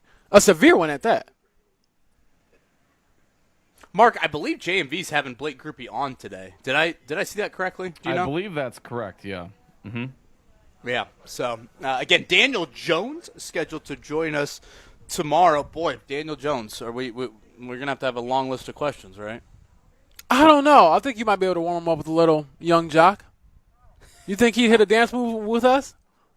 Chances Daniel Jones would give us a young job. Ooh, negative. A -0. -2. Ask him, warm him up by asking him like how James almost got his knee taken out in basketball, and if that would fly in his pickup games that he plays.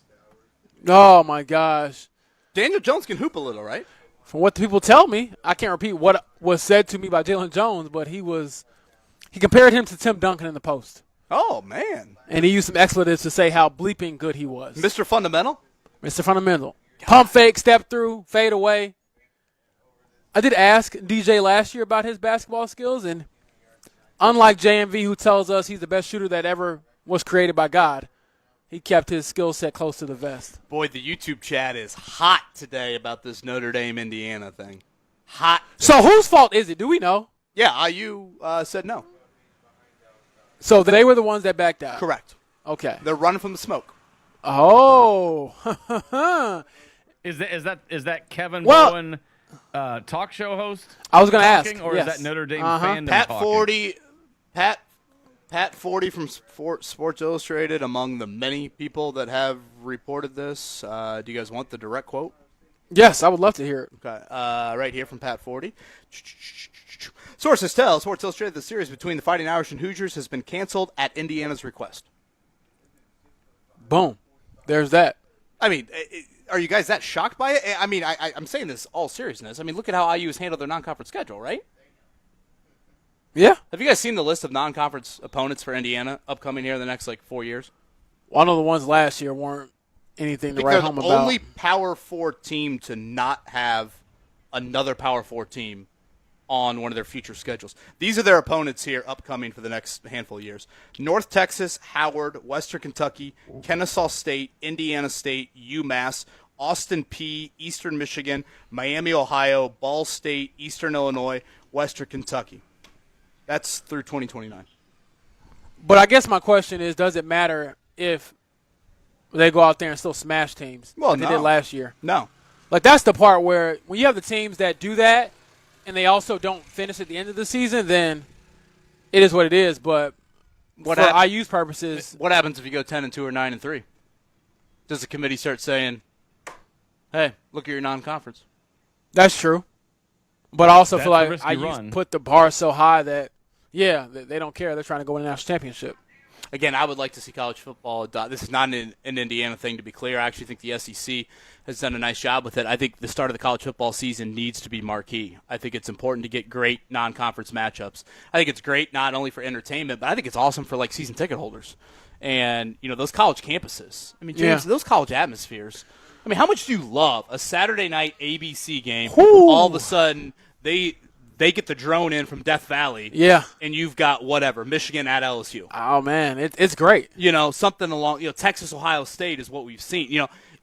To me, if you can make the Power 4 schools, which, Lord knows you can't make them do anything, but if you can make them agree to play one non-conference game against each other every year, by all means. Chef's kiss. Play 2 bye games. Play your Howard, play your Delaware, play your whatever team I just rattled off, Ball State, whoever, 2 of them, and then give us one marquee non-conference game. I would absolutely love that from a college football standpoint. Much more. Day 6, Westfield, Indiana, Drop Light Grand Park campus, Fan Morning Show.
what you do.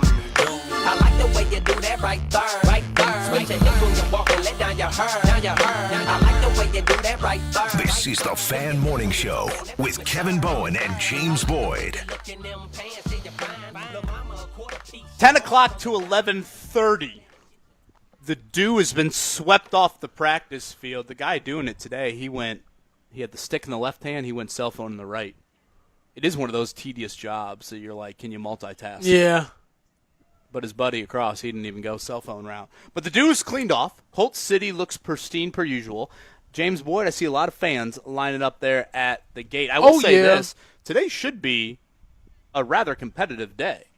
90-minute practice. Yeah. That's on the long side for training camp nowadays. And I think the expectation you said is full pads again? Yes. With an off day Wednesday. So yes. Typically that means, I would say, pretty active. And I would also describe that for Thursday night.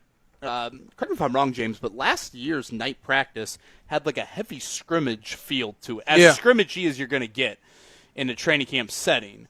Now, just to be clear to everybody, yesterday, yes, the Colts were in full pads, but the only live tackling we saw was for the third unit.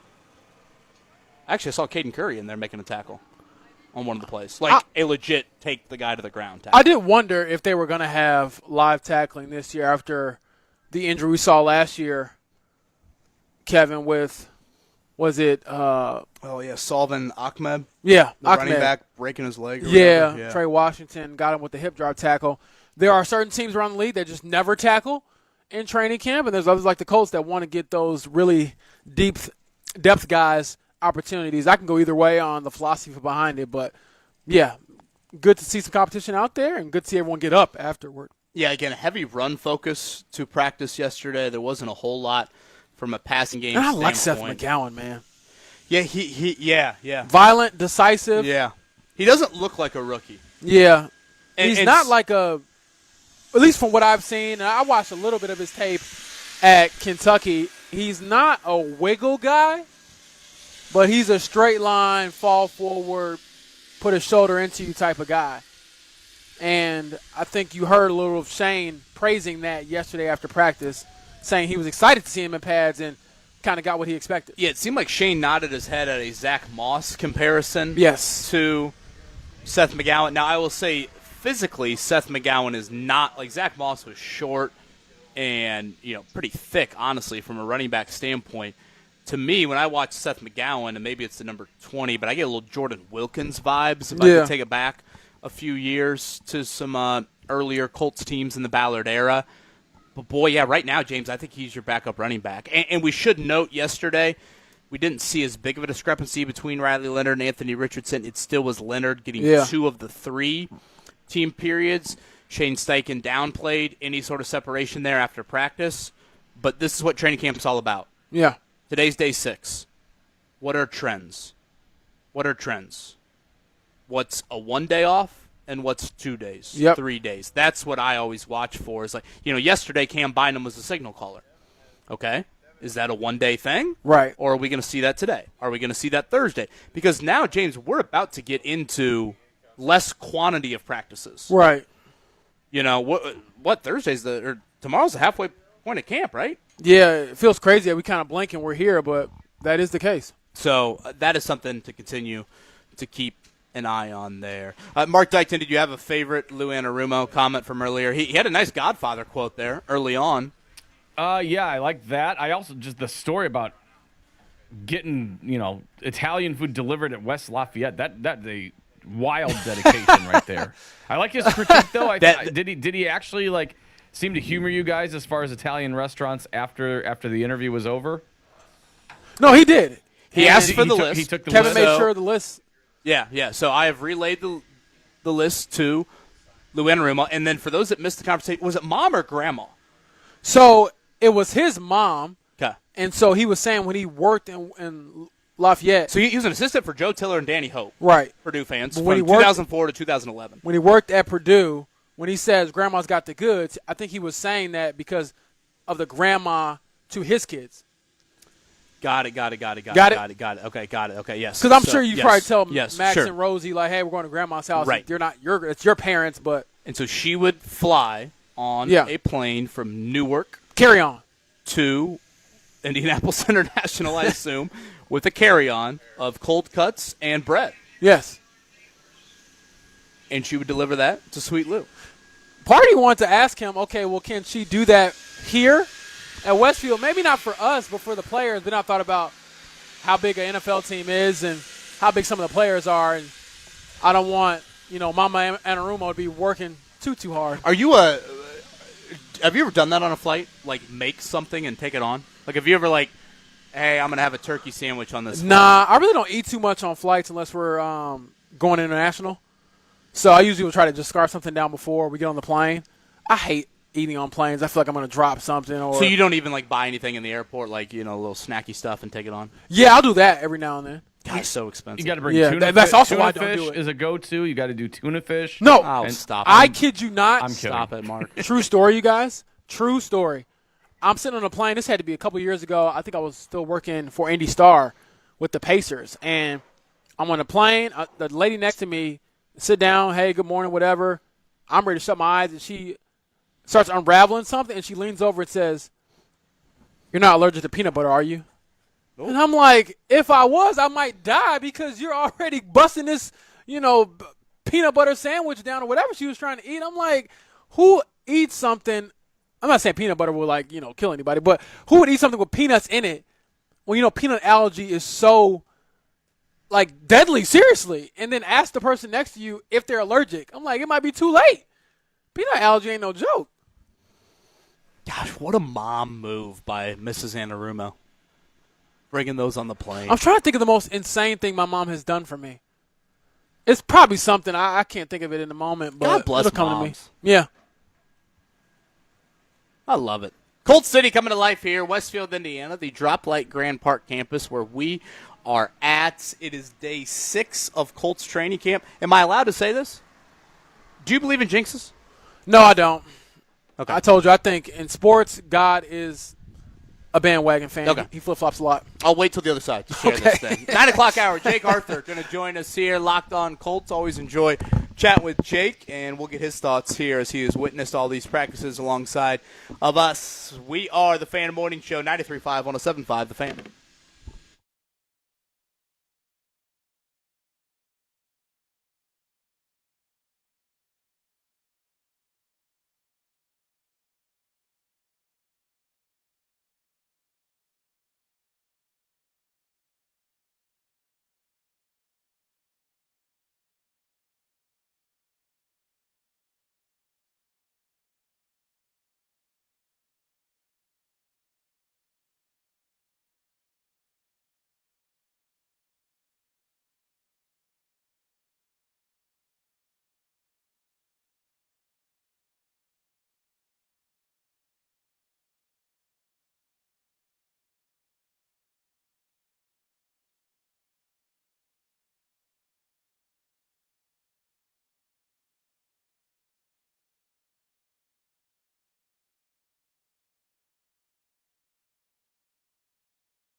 back up to Indiana, Chi-Town, KC, Motown to Alabama, LA, New York Yankees, Sluggers, hot. This is the Fan Morning Show with Kevin Bowen and James Boyd. Do the kids still say he's in his bag? Is that still a thing? Yes. Mark Dykton's in his bag on this Tuesday morning. We got to go out with a bang. I can't here. wait for the last show of Grand I can't Park, wait gotta for go the with a bang. playlist. I kind of was a little, I was a little sour, to start the show. I was a little doom and gloom. I was, all bummed. It's our last show, blah, blah, blah. Mark's lifting the spirits. He is. He's lifting them, The baby. vibe creator. We have always said he would be a great wedding DJ.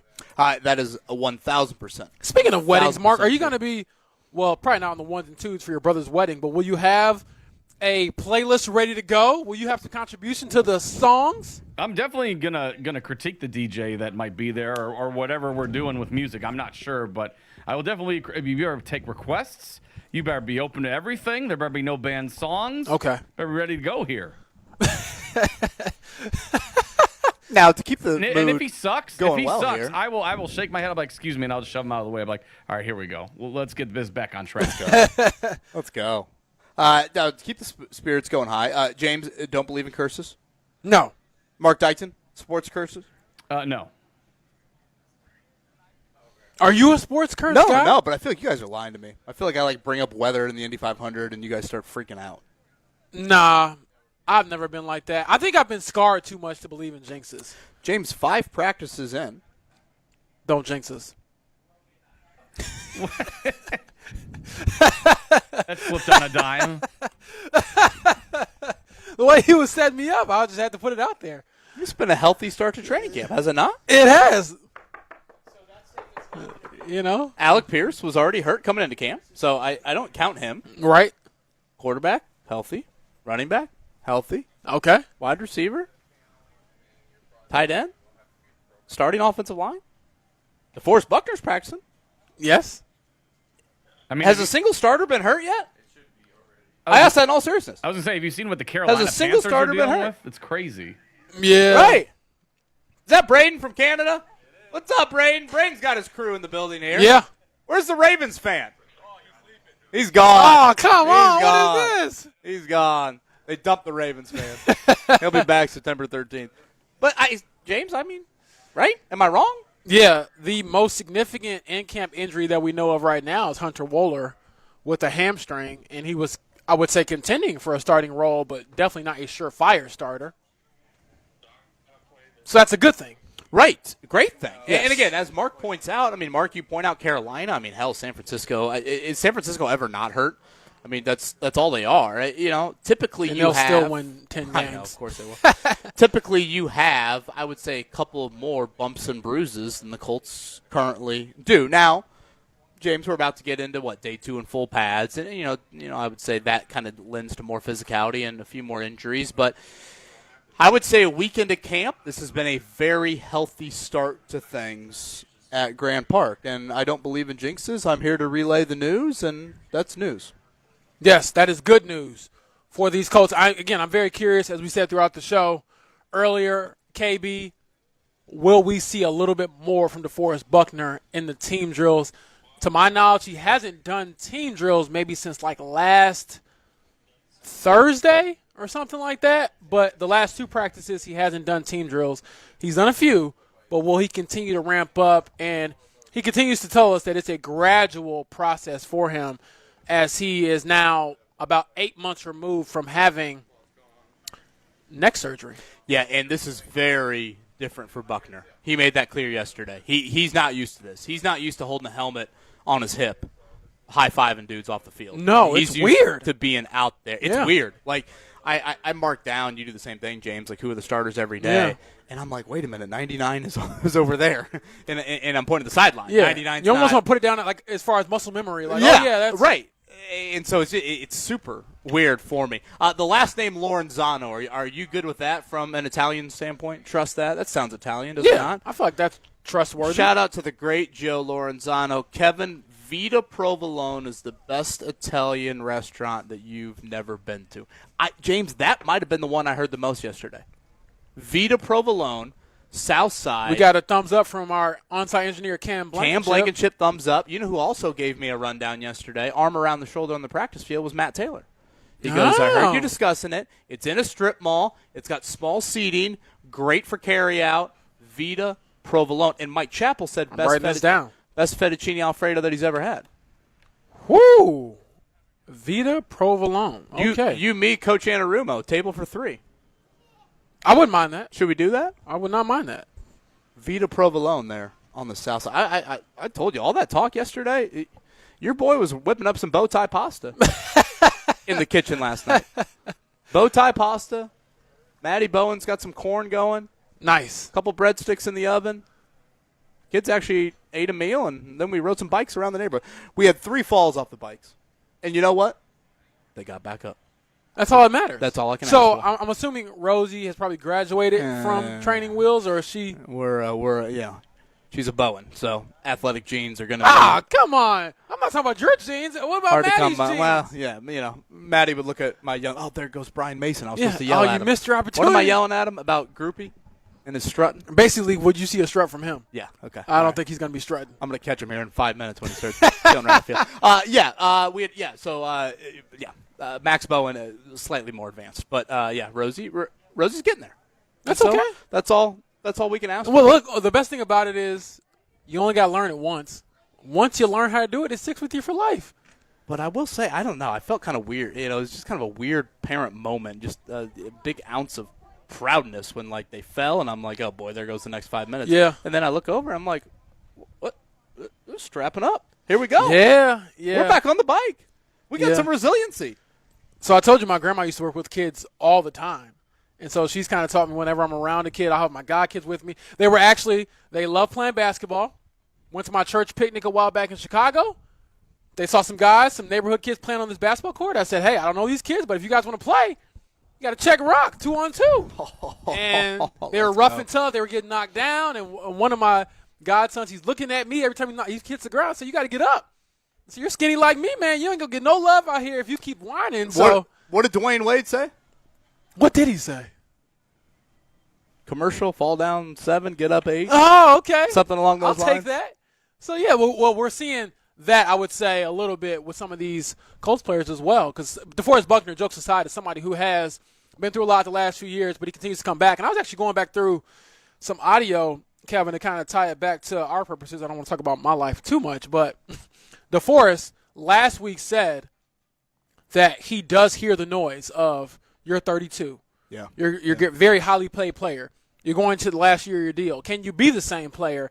And he was saying he believes he can still be that, and he has nothing to prove, I guess, to us, but wants to prove to himself that he can still be a difference maker. Well, it's such a huge element to this season. Is Buckner?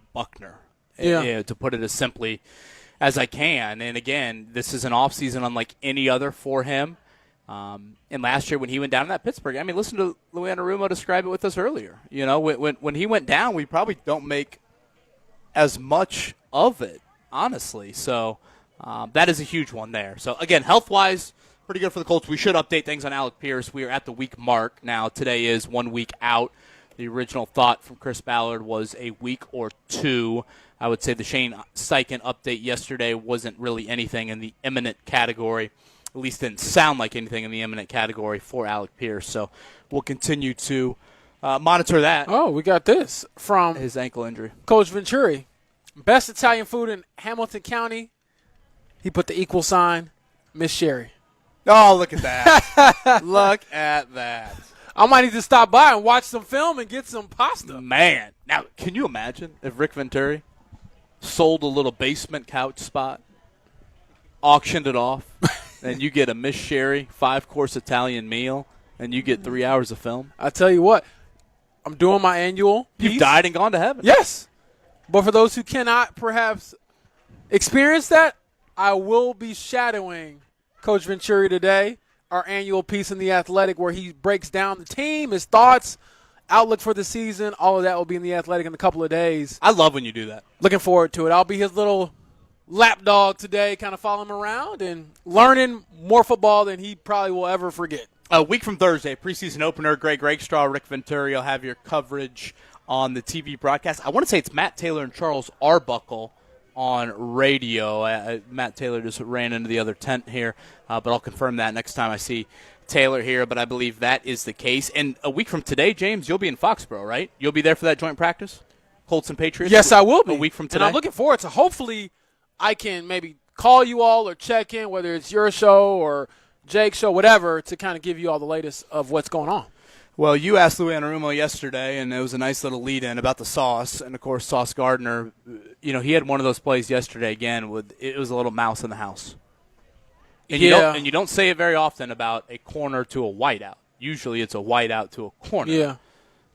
And sometimes they do the little, too small. You have that Patrick Beverly gif where he's doing the too quite small. the career. Yeah. Did he ever get in trouble for throwing the ball at that? Kind of hit the fan, didn't it? Well, yeah, I think that he's been suspended, but he has to get back into the NBA for the suspension. Gerard Allen is a great human right there. Yes. That is a great human. Yes. Gerard Allen. The man, I saw him at the 500. He gave me a couple of punches to the back. I had no idea who it was, and I started to turn around and swing and defend myself, but I saw it was him. What's up, guys? See, that's love right there. Look at this. Say it again. They're open for interviews here at Grand Park. Fans starting to trickle in day 6 here of Colts training camp. But, yesterday, that rep for Gardner, James, that was against Ashton Dulin. That was elite. But, again, size-wise, that's a little bit more comparable. What's Dulin listed as? 6'2"? Yeah. That's not Downs. I referenced he had a play against Josh Downs where he kind of engulfed him in the indoor facility the other day.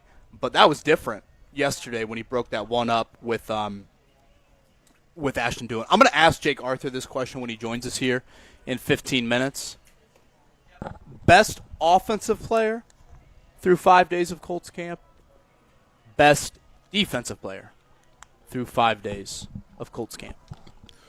Ooh, that's a question I have to kind of think about myself. I think my defensive player is pretty easy, but would you like for me to go? Yes. Give you a little bit more time? Okay, yeah. Defense, I'm going Sauce. Yeah, well, just to, I guess, take some of the suspense out of it, I'm going Sauce as well. I thought about Wally. I thought about Justin Wally because I do think he's been highly competitive in some, again, moments of truth, 50-50, as a catch is not a catch, and then seemingly every time it's Wally, he breaks it up. So I thought about Wally. My offensive player, I debated Nick Westbrook-Akine, and I debated Seth McGowan. Ooh. Okay. Are you on my head? What the heck? I thought about Tyler Warren, too, but Warren did have that one drop, and I hold him to such an incredibly high standard. Yeah. It probably should be Warren, honestly. Yeah. And boy, Downs has been pretty solid. I'm going to go with Westbrook-Akine. Okay. Well, just to be a little different, I'll roll with Seth McGowan. And that's not to say he's been the best player in camp. I think that's obvious that when you have Quentin Nelson and JT on your roster, no one really cares what they do in camp because they're going to show up on Sundays and perform at the highest level. But as far as a guy who's done a lot for his own stock, have to tip my cap to Seth McGowan. I think he's been decisive, violent in his runs. I think when the pads came out yesterday, you saw him pop a little bit more. And the next step, as it is with all young running backs, and really running backs in general, no matter their age, how does he hold up in pass protection? He's a tough dude, not scared of it, but that to me will be the key to you getting on the field. They got to be able to trust you to protect the franchise, which is number 17, Daniel Jones.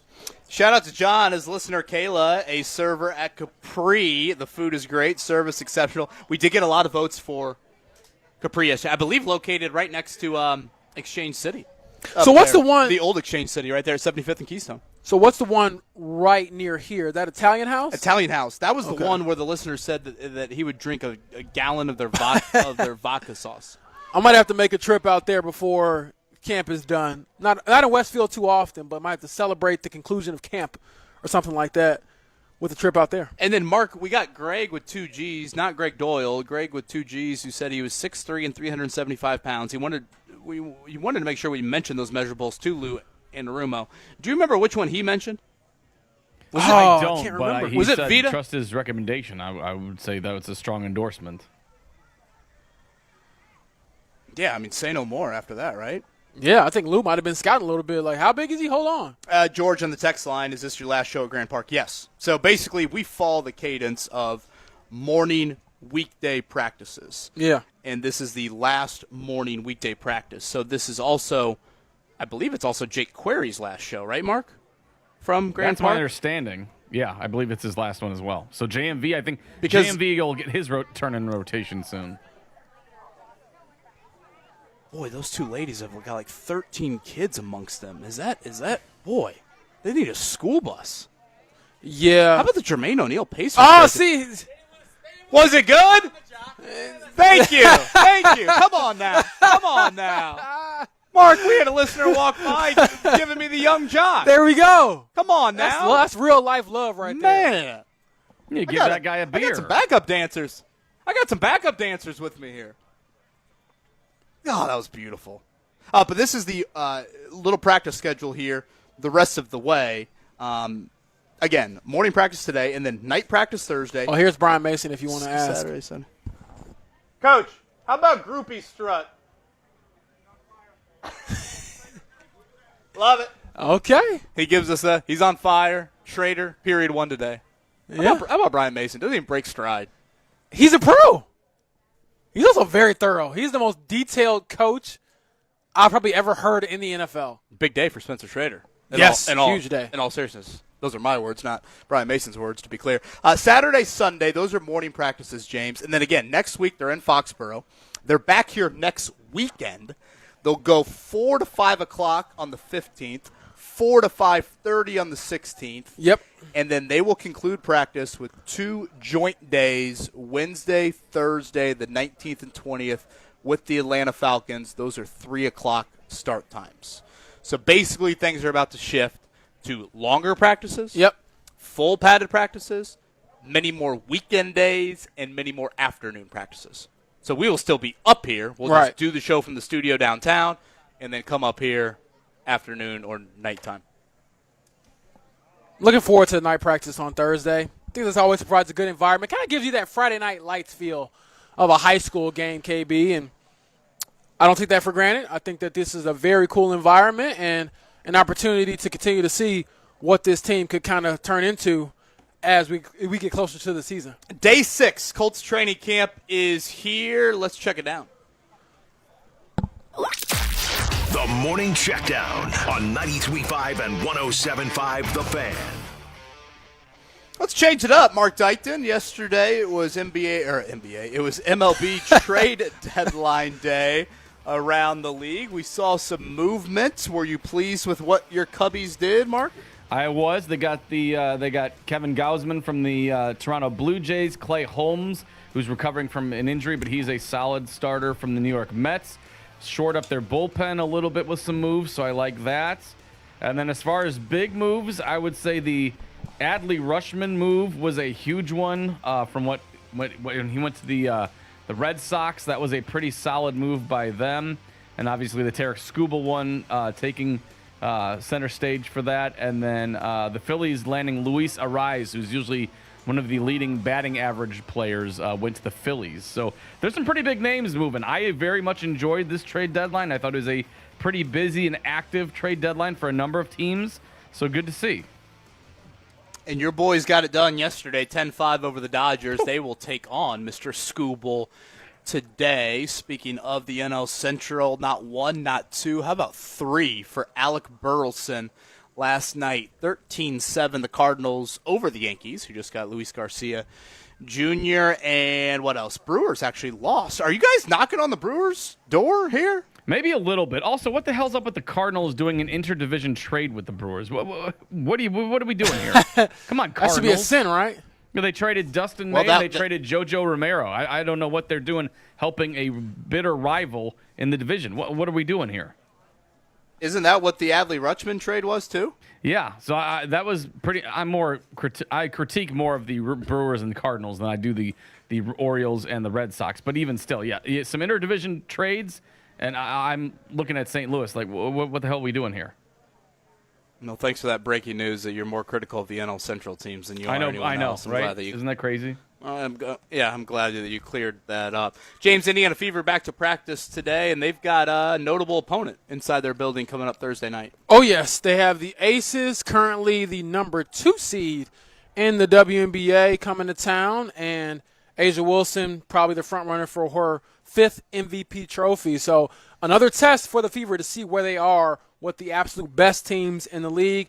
Although they gave a great game to the Lynx, but can you bounce back and actually get a win against the Aces? And remind me, we have East and West, but we just rank the playoff teams 1 through 8, don't we? Yes.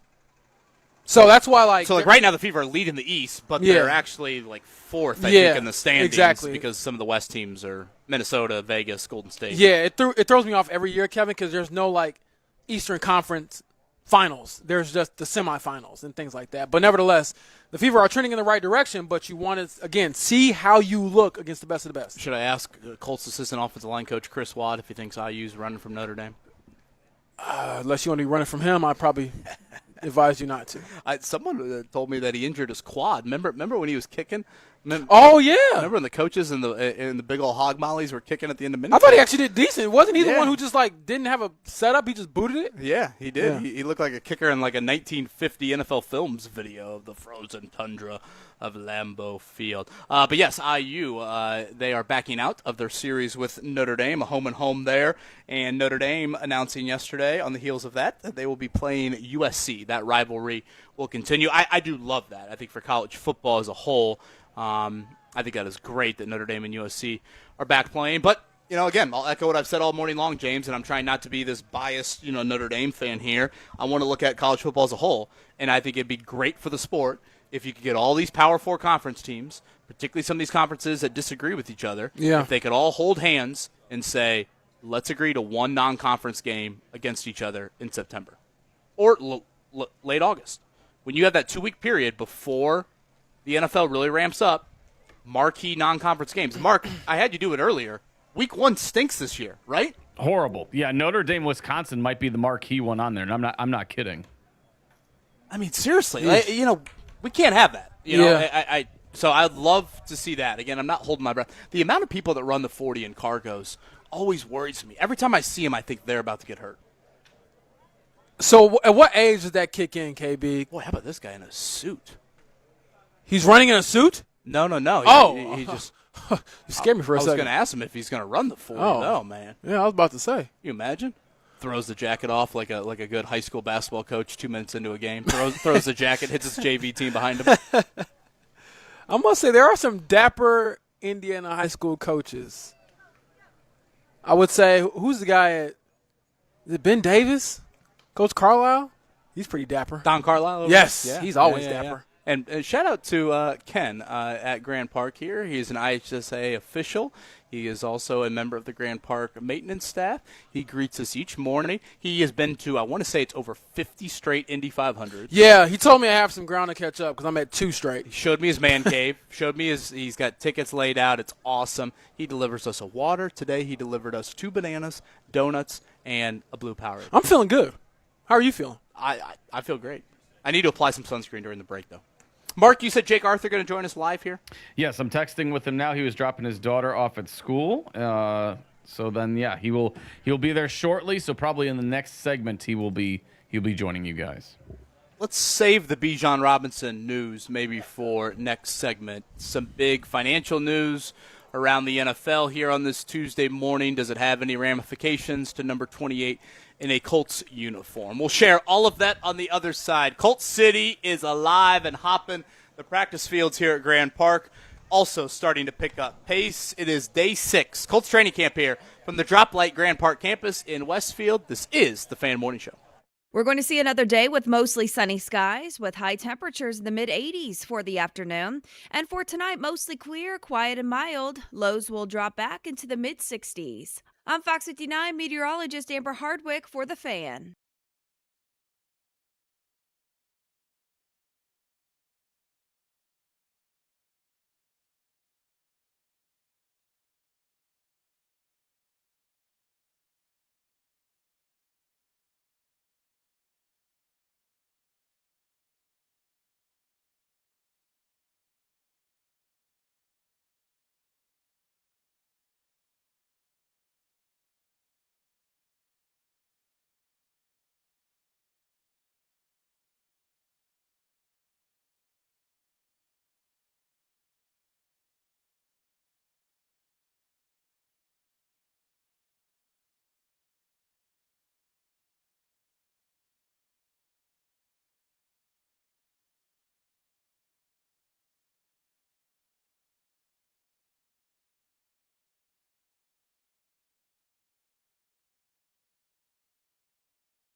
he goes back to this mobile home, that's when it's back to the lab again, yo. This old rhapsody better go capture this moment and hope it don't do better. This is the Fan Morning Show with Kevin Bowen and James Boyd. I need everybody right here.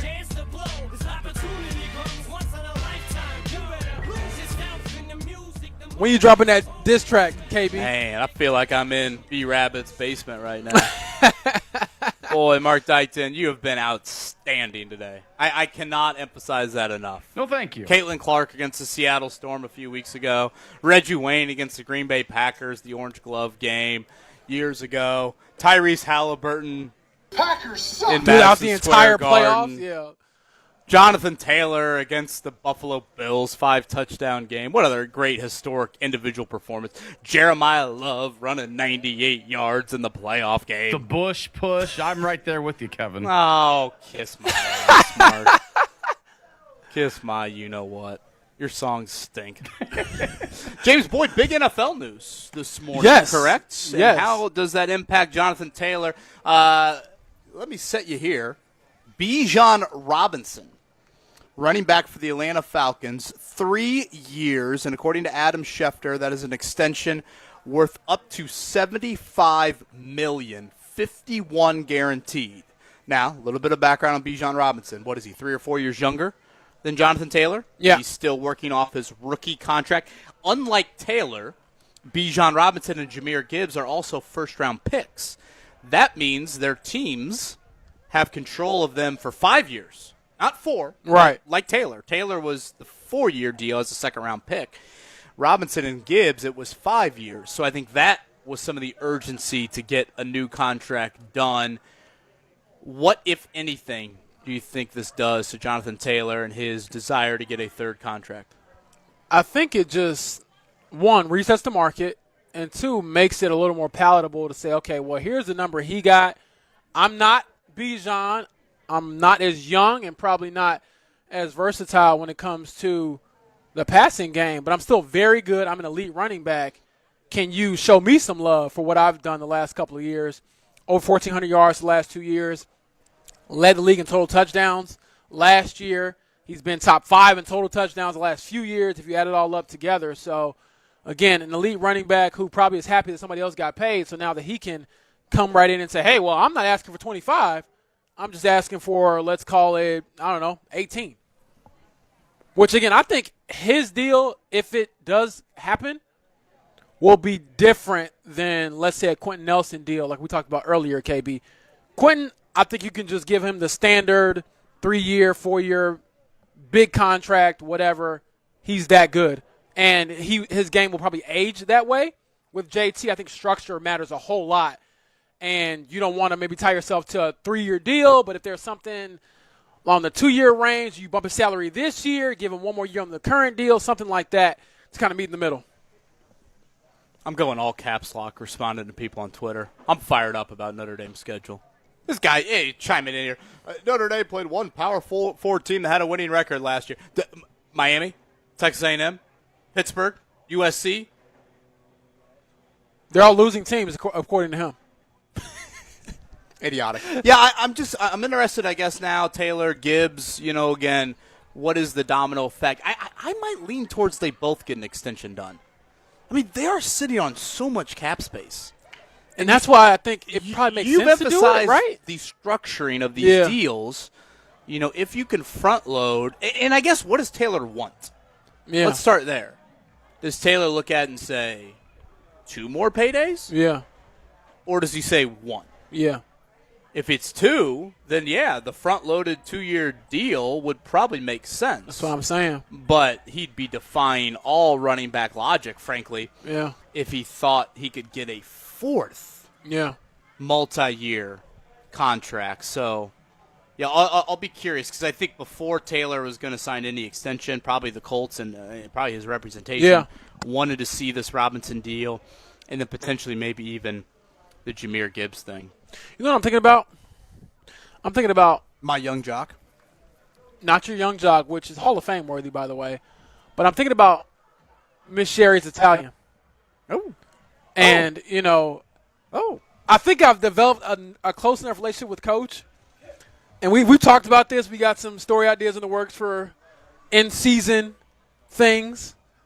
I think I have to, make another trip out there besides work to meet Miss Sherry and get some of this Italian. Now, I said to you, I don't know if Coach Venturi was in his car when he heard this, but I said to you, can you imagine auction off a seat on the basement couch? Miss Sherry's bringing a 5-course meal down to you, and you get to watch 3 hours of film. The problem is with Coach Venturi. Okay, see, and he's got the notebook out. He set got me up. Pens ready he to set go. me up. So just stay tuned on that. And like I said, I'll be shadowing Coach today for our annual story. He'll share his thoughts on the state of the team. Heard a lot of those thoughts. I thought in a great interview yesterday, KB, with Coach Venturi. Oh, see, he's already got his notes. Look at that. He always tells us, I'll be there about 9:30. He can't help but be early. He smells the dew on the grass. He smells the footballs flying around. What time were you awake this morning, Coach? 4:30. 4:30, wake up. 4:30. 4:30.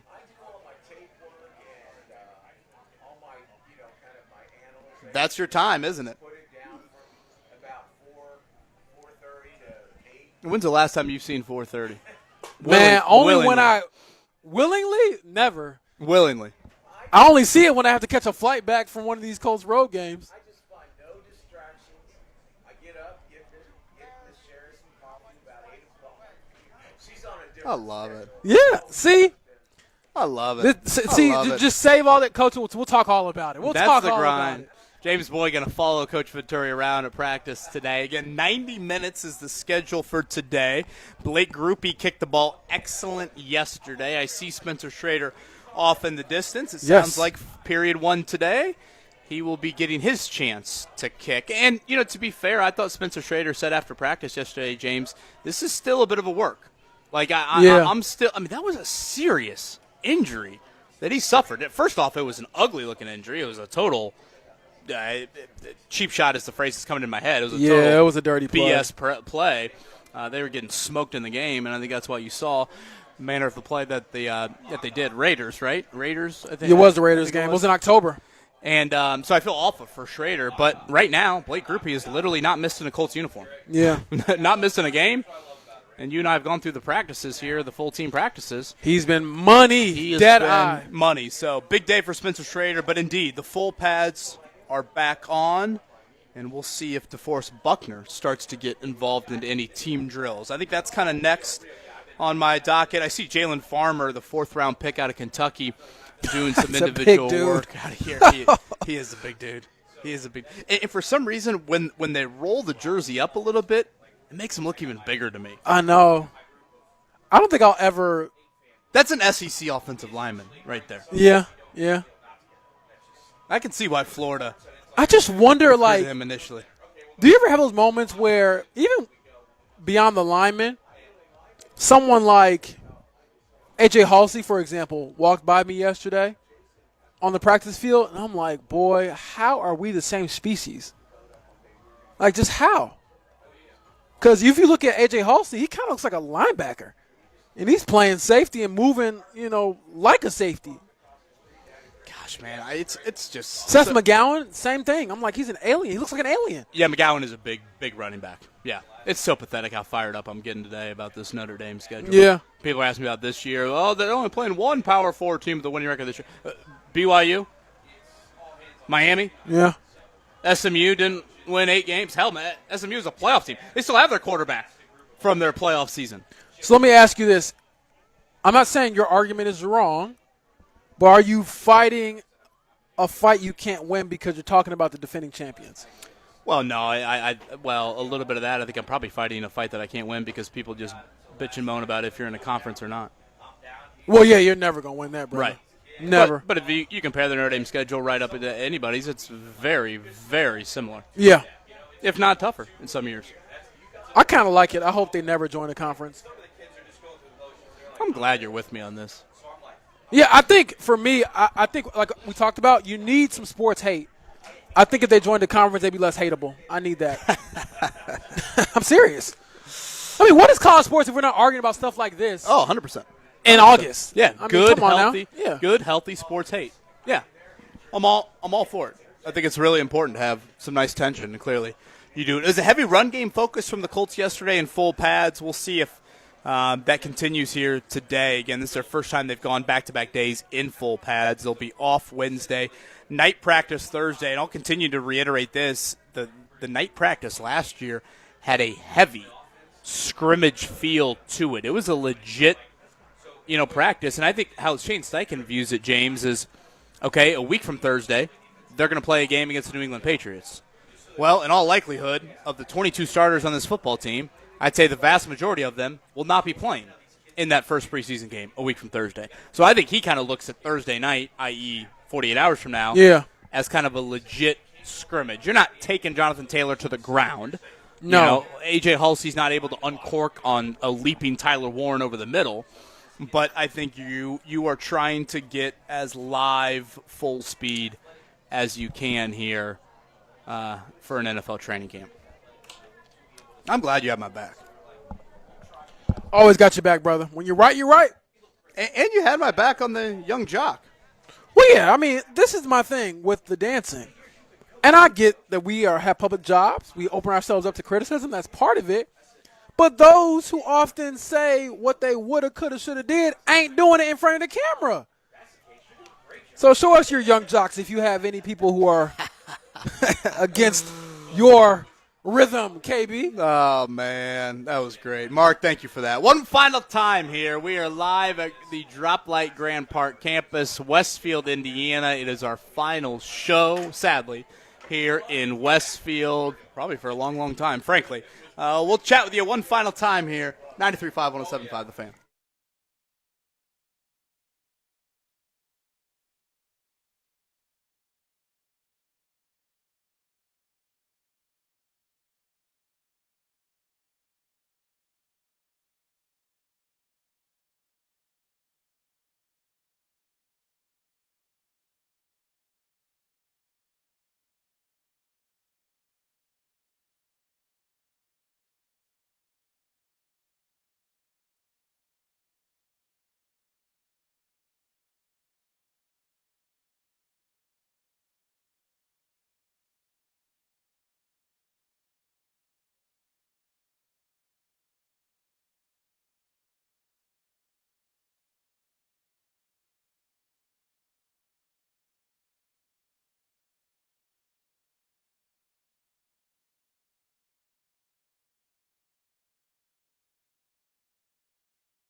Still ballin', money stacked tall in the shack now. Still push a button and let the roof on the lack down. I'm on the road doing shows, put my Mac down. Mississippi to Philly, Albuquerque to Chat Town. I got the crowd yelling, bring 'em out. This is the Fan Morning Show with Kevin Bowen and James Boyd. High school basketball CD. The team's coming out of the tunnel for the last time. Mark Dykton has played the song. Well, I can guarantee you that this song will definitely get played in some gym come this winter because I have this belief, Kevin, that no one ever updates the CD. No. Unless you have the Bluetooth, but if you're still one of those schools who just does the fire up the old CD in the player, yeah, whatever was burned 10 years ago, 15 years ago, is still in there. They just hit play. Who are you? Yes. Yep. I love T.I. Gosh, can I sing can listen and to T.I. dance? all day. T.I.'s great, man. This is true. Can we get some whatever you like tomorrow, Mark? Absolutely. We can do all T.I. all day. I don't care. do like that. Speaking of tomorrow, James Boyd, you care to share who is going to be joining the show tomorrow? Daniel Jones, QB1, a Charlotte, Carolina native, I believe. I kind of forgot he's a Charlotte guy. Yes. So we'll talk all about it. Duke product, of course. Yes. And, we'll chat with Daniel Jones here coming up on the show tomorrow. So looking forward to that. Thank you to Lou Anarumo for joining us earlier. That'll be up on the podcast. Reminder, we'll get an early kicking period today as the Colts are in full pads. Spencer Schrader will be getting his turn to kick after Blake Groupie was a perfect 6 of 6 yesterday here at Colts camp. Again, 90-minute practice scheduled, the Droplight Grand Park campus where we are, Westfield, Indiana. Jake Arthur sitting down at the table with us, Locked On Colts, where you can find Jake's work. Good morning, sir. What's up? Not hectic for you guys getting here early, is it? Nah. No. Is traffic crazy? You know, from the time I get in my truck in the morning, nothing that happens to me is under my control. So, well said. You know, well said. that's how it goes. Best offensive player you've seen in camp. Best defensive player Offensive. you've okay. seen in camp. 5 days in here. Hope I'm not putting you too much on the spot. James and I gave our answers earlier. Okay, offensive. I mean, barring offensive linemen because Pat just went on. I'd say Daniel Jones and Tyler Warren, maybe. Okay. I think that connection has been shown to be pretty strong. Just one pick for Jones at 11 on 11, is that right? Yeah. Yeah, just the one. And Pretty good through 5 days. It wasn't a great pick either, but, you know, it's whatever. He's off and running. Like, I think he's exceeded everyone's expectations. So, Jones and Tyler Warren, I would say, they're kind of carrying things right now. I think Josh Downs has been fine, but Sauce Gardner and Justin Wally are kind of making things a little difficult. So is that where you go defense? You go Sauce and Wally? Yeah, I think so. I can't really think of anyone else that's like made a bunch of star plays or really stood out, but that pair, I think Sauce and Wally really have stood out so far. Jake, when you look at the backup running back position, what stands out to you about Seth McGowan, besides just the size of the guy? I mean, he's a bigger running back. But what type of work do you think he's done to gain some ground, perhaps in that running back 2 race? Yeah, I just think with McGowan, you don't really have to talk yourself into it. You see immediately, like, this guy kind of looks the part. He looks like he belongs in that. He knows what he's doing, you know. Just a decisive, violent north-south runner. He gets to what he's supposed to be doing right away. I think the big question with him was how would he perform on, like, third downs, like catching the ball and pass pro. We haven't really seen much of the pass pro stuff yet, but catching the ball seems pretty natural for him. I just think when you're looking for a guy that's going to be a complement to Jonathan Taylor, no one's going to replicate him. So you're looking for like a specific role, short yardage, goal line stuff, whatever they're kind of looking for. And I think that fits McGowan perfectly because everything he does is with urgency. You know, you're not dancing around the backfield or trying to find a bunch of running lanes where there might not be any. He just goes and does exactly what he's supposed to right away. That's Jake Arthur. He is with us here live, Westfield, Indiana. 90-minute practice scheduled for day 6 of Colts camp. The best Italian restaurant in central Indiana is where?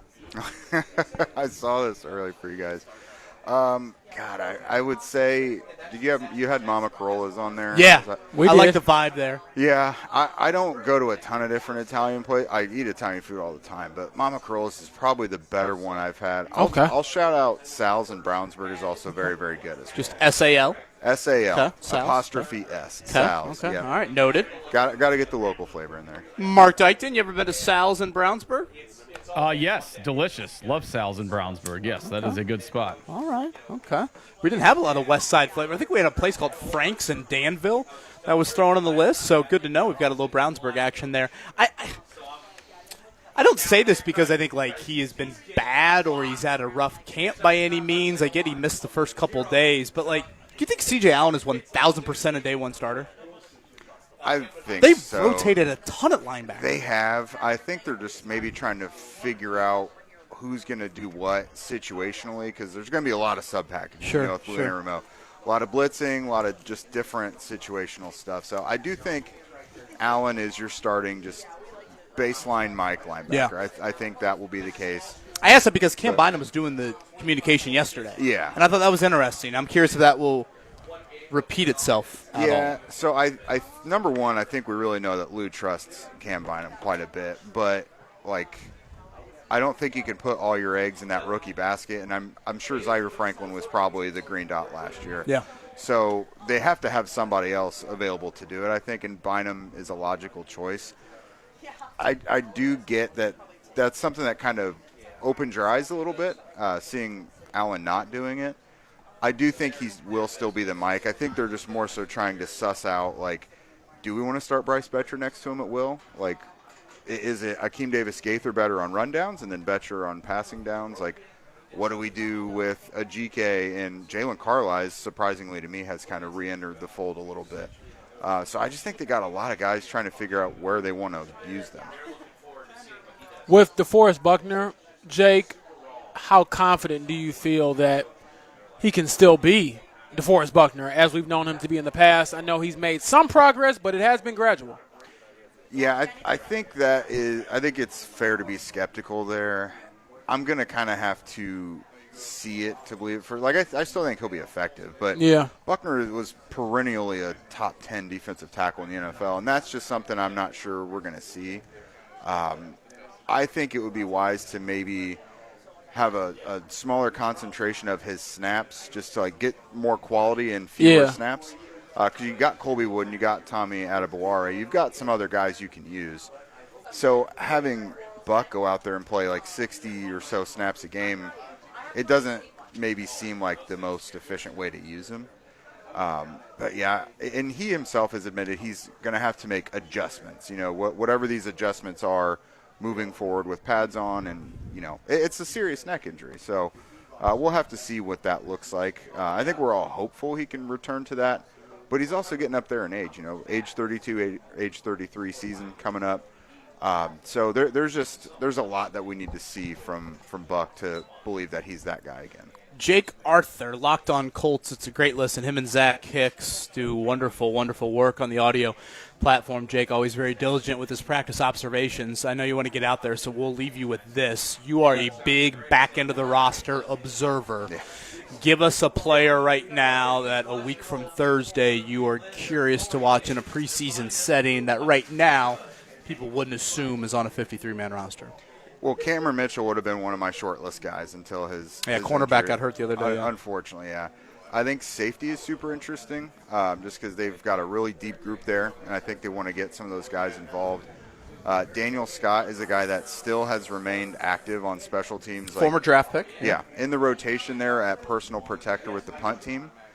And then I would say the offensive linemen, a couple of those guys like Gino Vandemark is a guy that seems kind of sneaky to me so far. And then there's the Jimmy Morrissey. Yeah, finding a backup center. Yeah, because I don't think Dalton Tucker is a layup for this anymore. Like, the most important part is just completing the snap, you know what I mean, which has been a problem. So guys like Jimmy Morrissey, Gino Vandemark, Josh Kreutz, like, I think as the summer goes on, we might see some of those guys become kind of sneaky roster guys. Sal's in Brownsburg, Jake Arthur. is a fan, along with Mama Carollas, which I can certainly vouch for as well. Jake, thank you as always, man, and enjoy. It sounds like we're getting a Spencer Schrader early kicking period today. Heck yes, that's why I'm here. He got so excited. Exactly. You know. Oh, 6 Jake of is 6 a for football Groupie yesterday. lover. 6 for 6 from Blake Groupie. Right, Jake Arthur with us here live in Westfield. Again, it is day 6 Colts training camp. The Drop Light Grand Park campus. James Daniel Jones scheduled to join us coming up on the show tomorrow. We had Lou Anarumo earlier, and I hope everyone's kind of enjoyed our player interviews throughout. Josh Downs, Tyler Warren, Mo Alley Cox, Sauce Gardner. I know all of those have been spliced up, put up on the podcast. I think a few of them on our YouTube page as well. So, yeah, it's been fun, man. I'm going to miss it. I really enjoy getting out of studio and being up here in Westfield for these shows and for these practices. So, thank you to everybody. Again, on-site engineer Cam and Mark Dykton back in studio and everybody that's made this possible. It's been a fun week and a half up here. Yeah, this has been great. I'm grateful for it every year. Similar to our Carb Day show, Kevin, we don't get a whole lot of these out and about, so I don't take it for granted. And obviously this one's a little bit different because this will be our last show out here for what could be some time. So looking forward to a good time here, and thank you all for listening to our show. What do you think our next off-site show is? I don't know. Mark, Horizon League? That sounds And now right. that's up here, right? Yeah. And Horizon League's now up here, right, at the Noblesville Arena? We need to get like a coffee shop or Thank a you donut to shop Nick to Cotton do a Jim live for hit chiming or in on something. that. I'd love that, like a Friday show during Colts season, Mark. Yeah. We got to come up with a name. Let me great spitball idea. that. We got to come up with something. We got to be in. JMV does all the remotes in the afternoon for Colts games. We need to get there for like breakfast or something like that. Come on now. Trenton wants to ask about Deion Burks. I saw him muff a punt yesterday, James. I'm a little worried about the ball security as a punt returner, and I do think that's a big deal in regards to cementing himself on the roster. Yeah, if he's going to make this roster, he has to be better on special teams. And I think that you have Anthony Gould, you have Ashton Doolin, you have others who can kind of take on those responsibilities, whether it's kickoff return, punt return, things like that. So I would say right now, personally, I'd probably have him on the outside looking in when it comes to the 53-man roster. Boy, I like that shirt Jake Query's rocking today. He looks good. Yeah. He looks good. You see color coordinated the shirt with the watch? You see that? Oh, I didn't even notice That's that. a cool dude, man. All right, let's not stroke the ego too much. I'm just letting you know. I love how he's like writing stuff down on the yellow legal pad like he has notes. You know. And he's going to ask me in 30 seconds, what's our lead? Who you got today? Do you know, player-wise?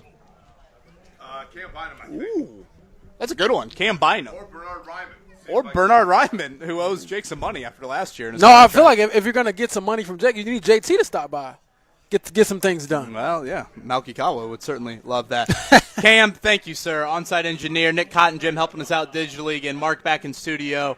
Boy, James, so many people to shout out. Tons of listeners that have come out and say, hey, I'd love to list everybody, but I know I'd be missing some people. Ken here at Grand Park. Definitely going to miss this place. It is an awesome site. Shout out to Megan Gardner in the house with her family here. What's up, Cooper?